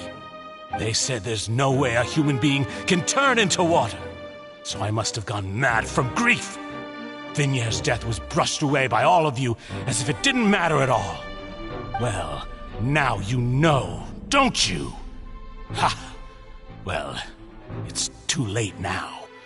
All those who were dissolved are gone forever. You only have yourselves to blame. You set up this ornate opera house in pursuit of your so-called justice, your beloved drama, while turning a blind eye to the suffering of the people. Vignier is dead. We promised each other that we would always be together. Wherever she goes, I will follow. But I'm not from this blasted place, so I can't be dissolved, no matter what I do. Hey, is that water from the primordial sea that he's drinking? I can't dissolve! Can't dissolve! Can't dissolve!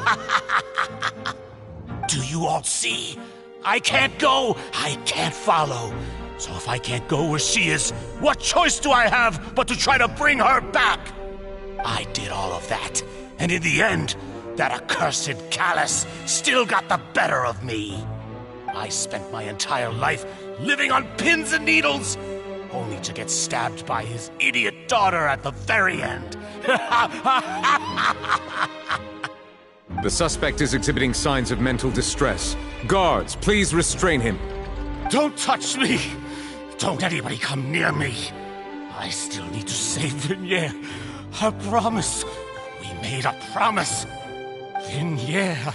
Vignier! Please, Vignier, don't think badly of me. All I want to do is fulfill our promise. At this point, the verdict of this trial is clear. With Mr. Marcel's conviction, the charges against Mr. Tartaglia no longer have any basis. Fine by me. I was in a bad mood, but after a show like that, I'm actually feeling pretty good. Traveler, please submit all the evidence you have collected to the guards, so that I might review and summarize the truth behind the serial disappearances case. The man now known as Marcel was originally named Vacher and worked as an adventurer with his partner and lover Vignier. During an underwater expedition, Vignier accidentally came into contact with water from the primordial sea and was dissolved in front of Vacher as a result. Vacher learned of the primordial water's existence through the work of others and began to kidnap young women for research, with the goal of discovering a method to restore Vignier back to life. To cover his tracks, he invented the new alias of Marcel and began to operate a business in Poisson. During the course of his research, Vacher discovered that a diluted concoction of water from the primordial sea can induce feelings of euphoria, and began to manufacture and market synth. However, as he accumulated wealth to fund his continued research and expanded the scope, he came into conflict with Spina di Rosula. After exchanging blows with Spina di Rosula for many years, Vacher decided to assassinate their president Callus at a banquet. Although the assassination did not go as Vacher expected, he was able to turn Callus into the murder suspect by dissolving the assassin he sent to the scene. And just recently, Vacher attempted to frame Linny as the culprit of the serial disappearances case, using a similar method. However, his attempt to frame Linny failed, and the power of water from the primordial sea became public knowledge. This case also exposed enough of Vacher's machinations that he was eventually successfully charged in court. Thus concludes the enigmatic history of the serial disappearances case, with the truth revealed to all.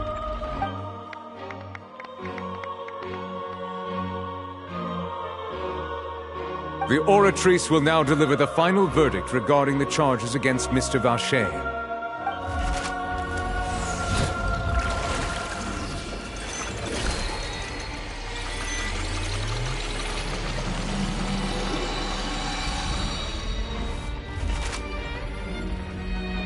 According to the judgment of the Oratrice Mécanique d'Analyse Cardinale, Mr. Vacher is guilty.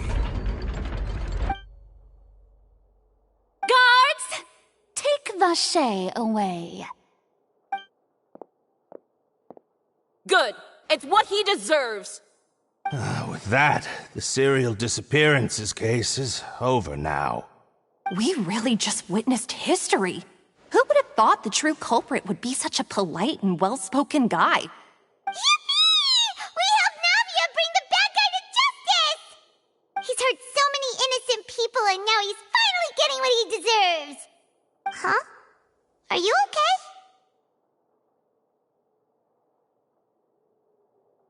okay? Demoiselle, you were absolutely brilliant. The day our late boss had always hoped for has finally come. You can rest easy now, knowing justice has been served. Yeah. It's finally over. It's all thanks to you guys. And my partner. See, Papa? Spina di Rosula's still doing well with me at the helm. Well now, hasn't this been a most delicious piece of drama? The villain has been caught, justice has been served, past wrongs have been righted, and it's a big ol' happy ending. Since it's been such a great show, I'll just let the false accusations against me slide. Either way, I've still got some business to attend to, so if you'll excuse me... Please wait just one moment, Mr. Tartaglia. What now? None of this has anything to do with me. According to court protocol, since this trial was initiated due to a charge against you, a verdict must also be made regarding the initial charge before the trial can conclude. Oh, come on. Is this really necessary? Haven't you already caught the real criminal? Isn't it time for side characters like me to exit stage left? Please respect the laws of Fontaine. This has always been the rule. All right, but this sure is a lot of hassle. All I need to do is stand over there, right? Let's just get this over with. Through evidence presented in the public trial that was just held, it has been established that Mr. Tartaglia has no direct connection to the serial disappearances case. The guilty party has been identified, and thus it is logical to suppose Mr. Tartaglia is innocent of the charges. We now turn to the Oratrice Mécanique d'Analyse Cardinale to render the final verdict on the charges.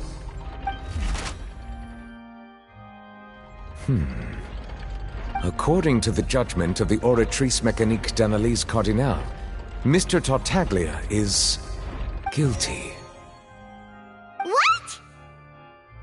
Hey! That's not funny! Didn't you just say I'm supposed to be innocent? What's with this verdict? Is your justice machine malfunctioning? Huh? This has never happened before. The Oratrice actually returned a different verdict from the Chief Justice. I mean, have you ever heard of an innocent Fatui Harbinger? Do you think the Oratrice might have just convicted him on general principle? But weren't the charges about the serial disappearances case? No matter what else he's guilty of, it shouldn't affect the verdict in this case, right? The judgment of the Oratrice Mécanique d'Analyse Cardinale is, by law, the final verdict of the court. We must accept the guilty verdict. Guards, please take the suspect into custody per court protocol.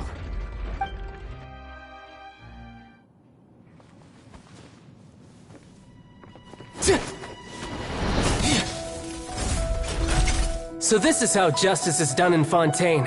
What a joke. You've got your rules. Well, I've got mine too!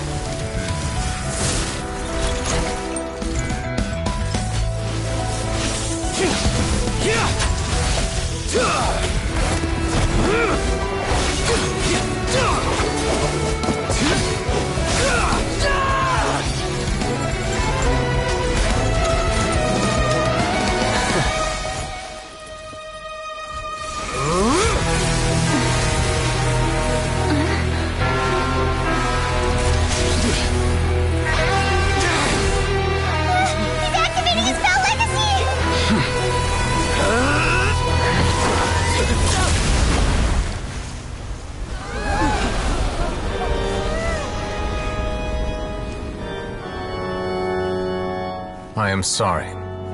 If you have been wronged, we will find the truth. but the rules of the court must be upheld.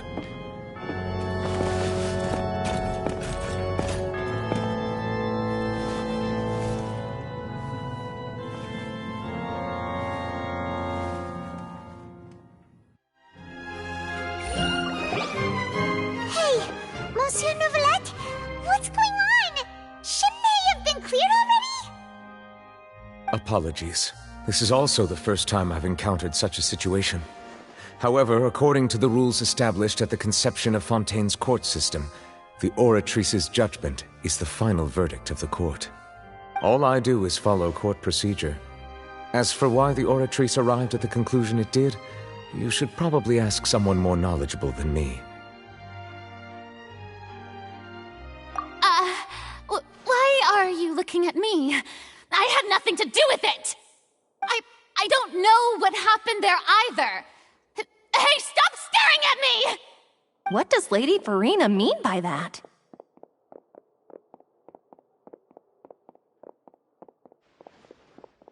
She says she has no idea either?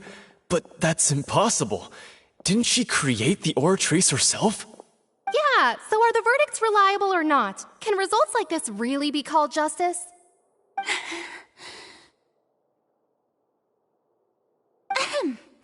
My dearest citizens, did you really think we'd allow an incorrect verdict to be handed out in this court? Did you really believe that the judgment could be mistaken or be the result of some sort of random mishap?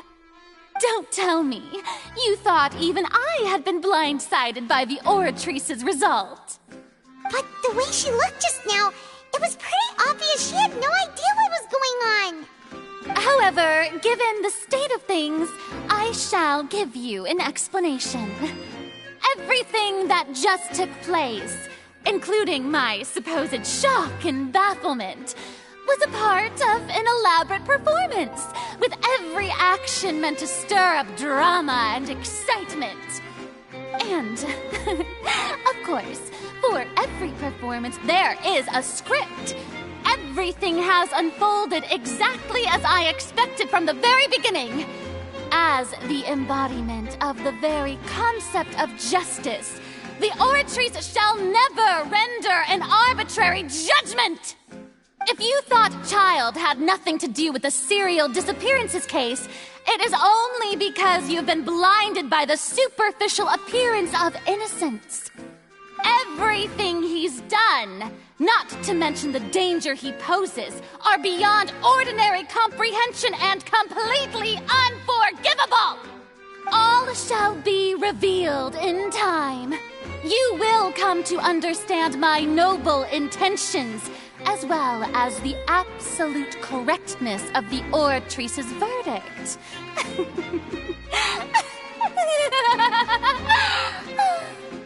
Now, having said that, although I hate to leave things hanging in suspense, it is now time for this performance to end. As the lead actress, I shall be the first to take my leave. Toodaloo! So she chose to make her escape after all, did she? So you're saying we shouldn't put much stock into what she just said? She probably just put on that performance to save face. As for the truth, it's unlikely that she actually has any idea. However, please be assured that I will continue to investigate this case in a personal capacity. Just as I promised, if the judgment has been incorrect, we will do our utmost to clear his name. All right.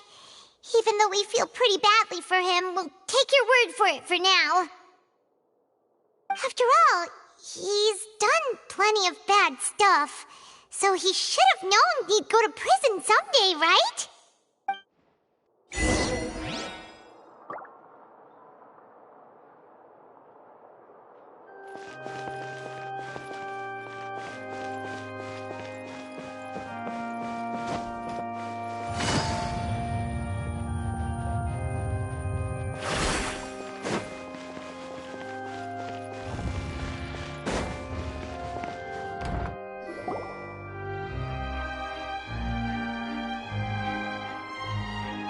Hey, what are you doing? Quick, stop him! Traveler! Hey! Traveler! Marcel! What are you doing over here? Stop resisting arrest! Cease, or we'll add another charge to the list! No, wait! I just want to ask the Traveler something. I'm not looking to run away. Please, just let me ask this one small thing. Go on. Thank you. I was being led away when I finally realized something. Where did you first hear the name Vacher? I erased all records of that name. So, unless... Are you still trying to prove your innocence? Give it up. You've already been convicted. Really? You did? You're sure? You met her? But how could that be? How did you manage to do it? The Fountain of Lucine? Then she's been so close to me all along. And I just never... Please give me a chance to talk to her again. Just let the Traveler take me to the fountain to see her one last time. This is the last request I'll ever make in my life. You can do whatever you want to me afterwards. I don't care. What? Give an inch and you want to take a mile? Do you think serial killers get to make requests like that? Paimon agrees. Why should we give him what he wants when he's only done a ton of super terrible things? This request, is it worth as much to you as your life? Of course! Wait, no. It's worth even more than my life. Humans. Will they betray the instinct to live just to satisfy spiritual needs? Very well. I will grant your request. Your Honor, I fear that... I will go with him. You do not need to worry about any escape. In that case, I shall leave him in your most capable hands, Chief Justice. Thank you, Your Honor.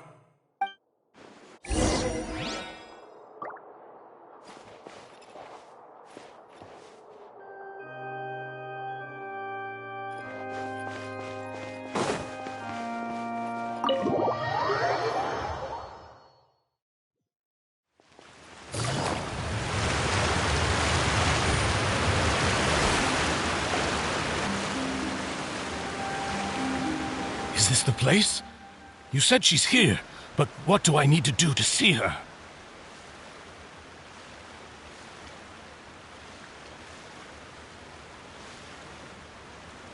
Yeah, and even Paimon could hear her after drinking that thing. Didn't you just drink a lot of it on the stage as well? Oh, in that case... Vacher! Ah! Yes, that's it! So you heard it too! Vignier, it's me! It's me, Vacher! Vacher? Vacher! I'm here! Where are you, Vignier? I'm coming for you. I'm finally here for you. Hey, wait! Be careful! Hey, wait! Vignier, is that you? It's me, Vacher! Vignier! Vacher? Why did you come? Didn't I say? You don't need to look for me. You look a lot older than I remember. How long has it been? It's been more than 20 years. I've suffered for over 20 years since the day you left. All this time, only the thought of bringing you back has kept me alive.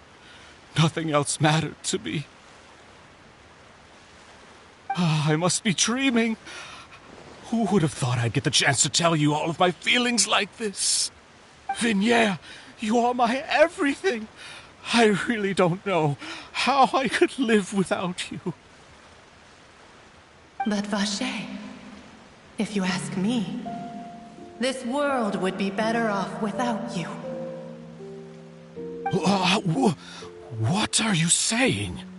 If not for you, I would have finished my law degree and probably become a top-tier attorney one day. If not for you, I would have continued to pursue my love of the arts, and my works would have been displayed in the Palais Mermonia itself. If not for you, I would at least have been able to take care of my mother. And she would not have grown old and died alone, with nothing but the tears on her cheeks.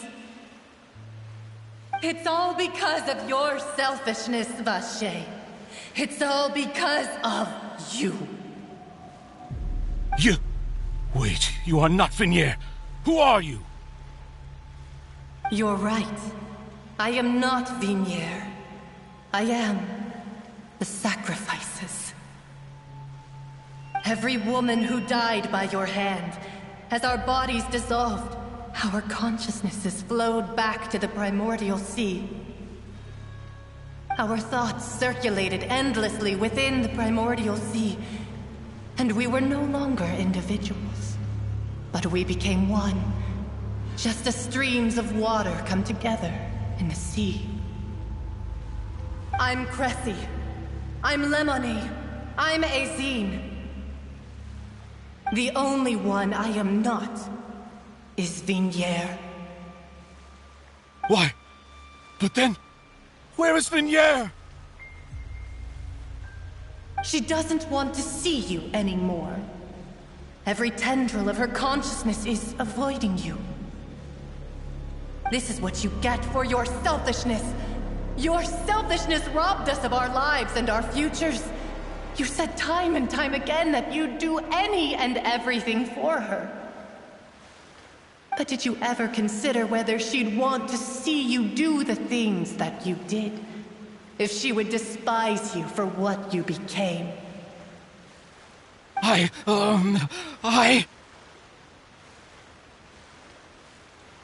You are a liar, a heartless murderer, and a cowardly narcissist. The only thing you are not is Vignier's beloved. From the moment your first victim died and her consciousness merged with Vignier's, she has had nothing but pure hatred for you.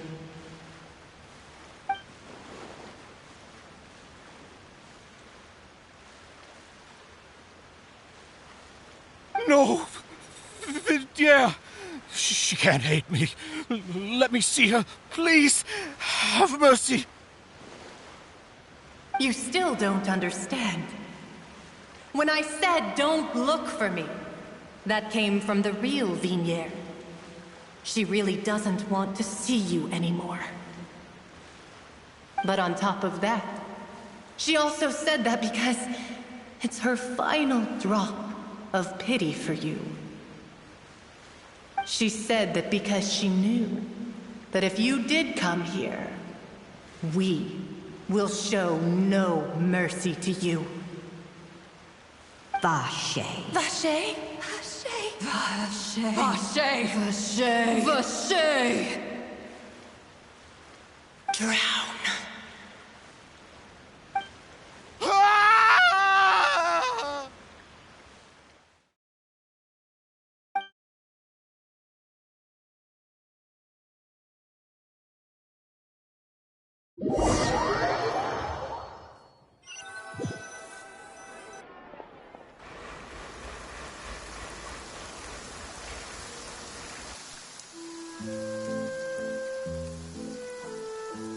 Finally, we have some time to do shopping. Gosh, it's really been a long time since we've been able to relax.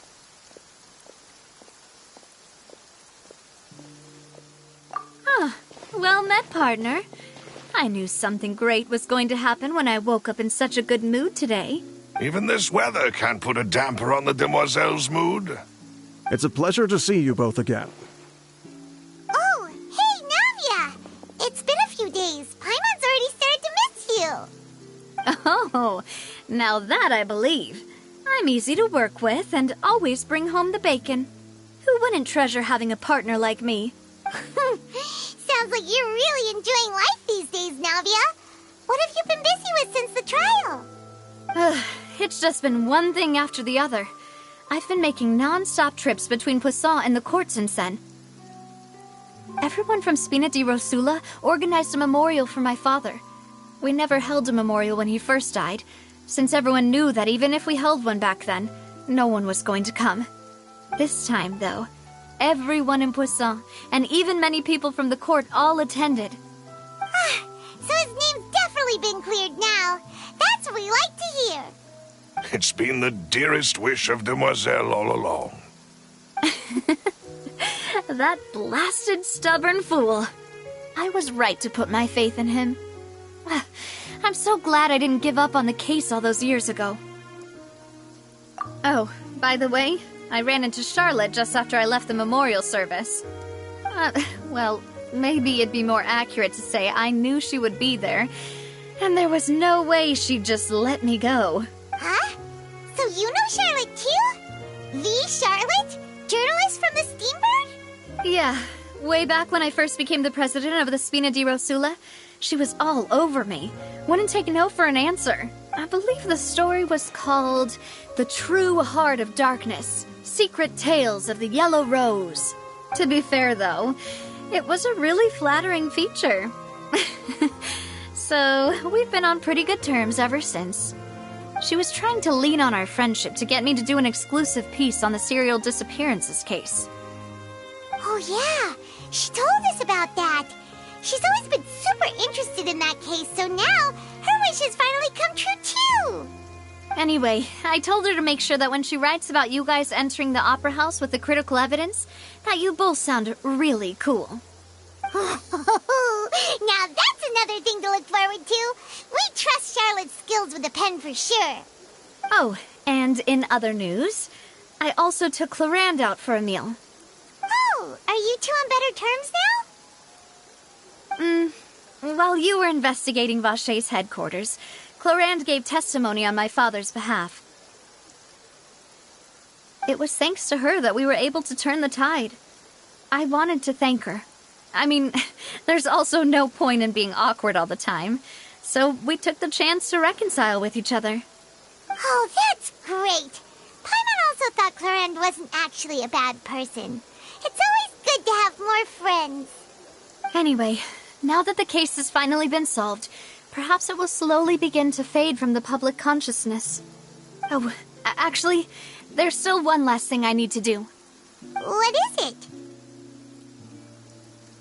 I should pay a visit to my father's grave and tell him the truth of what happened, as well as how it all ended.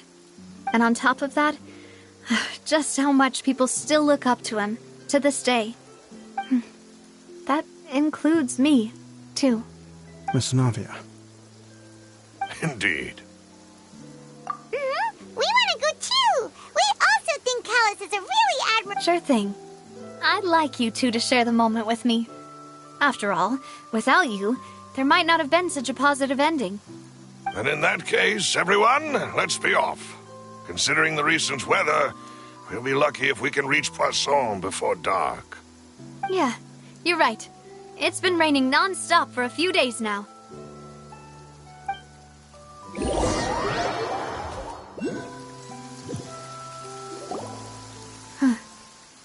This is where my father's grave is. Huh? There's someone there already. Isn't that Nervalette?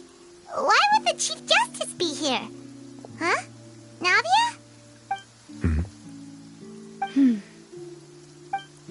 My apologies.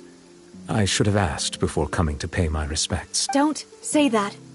Sorry about that. Oh, I was trying to say there's no need for you to apologize. I wanted to show my father how much I've grown. But still, I doubt I've grown to the point that even the Chief Justice would feel compelled to apologize to me over and over. In that case, I will stop apologizing for now. You really could use some pointers on understanding human emotions, Monsieur Nervalette. In any case, why did you come to Poisson? Well, ever since that day, I've been turning a question over and over in my head. Just what is justice, anyway? There was once a time when I didn't want to believe that there could be anything more important to humans than life itself. Oh, Rather than that, it's probably more truthful to say I didn't believe humans were capable of resisting the most basic instinct of living things. That they could rebel against their own nature, or consider certain things to be more important than their own lives. Which is also why I didn't stop your father from beginning that fateful duel.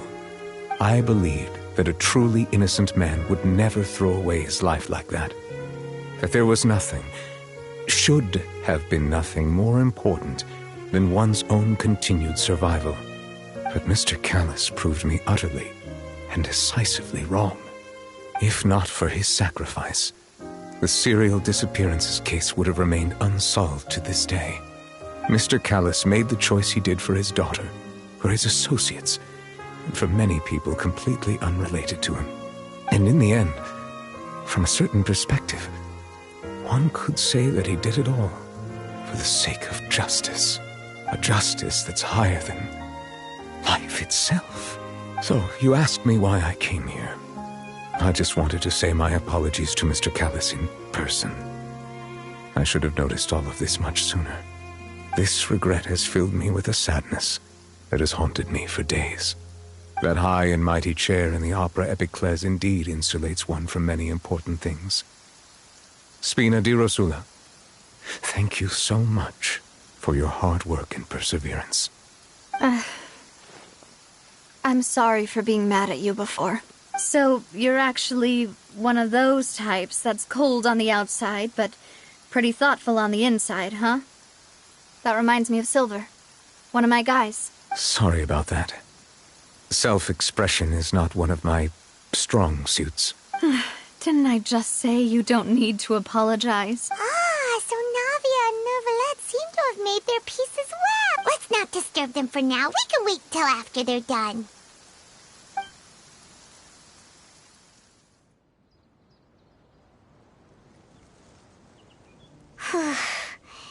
Paimon's never paid respects at someone's grave before.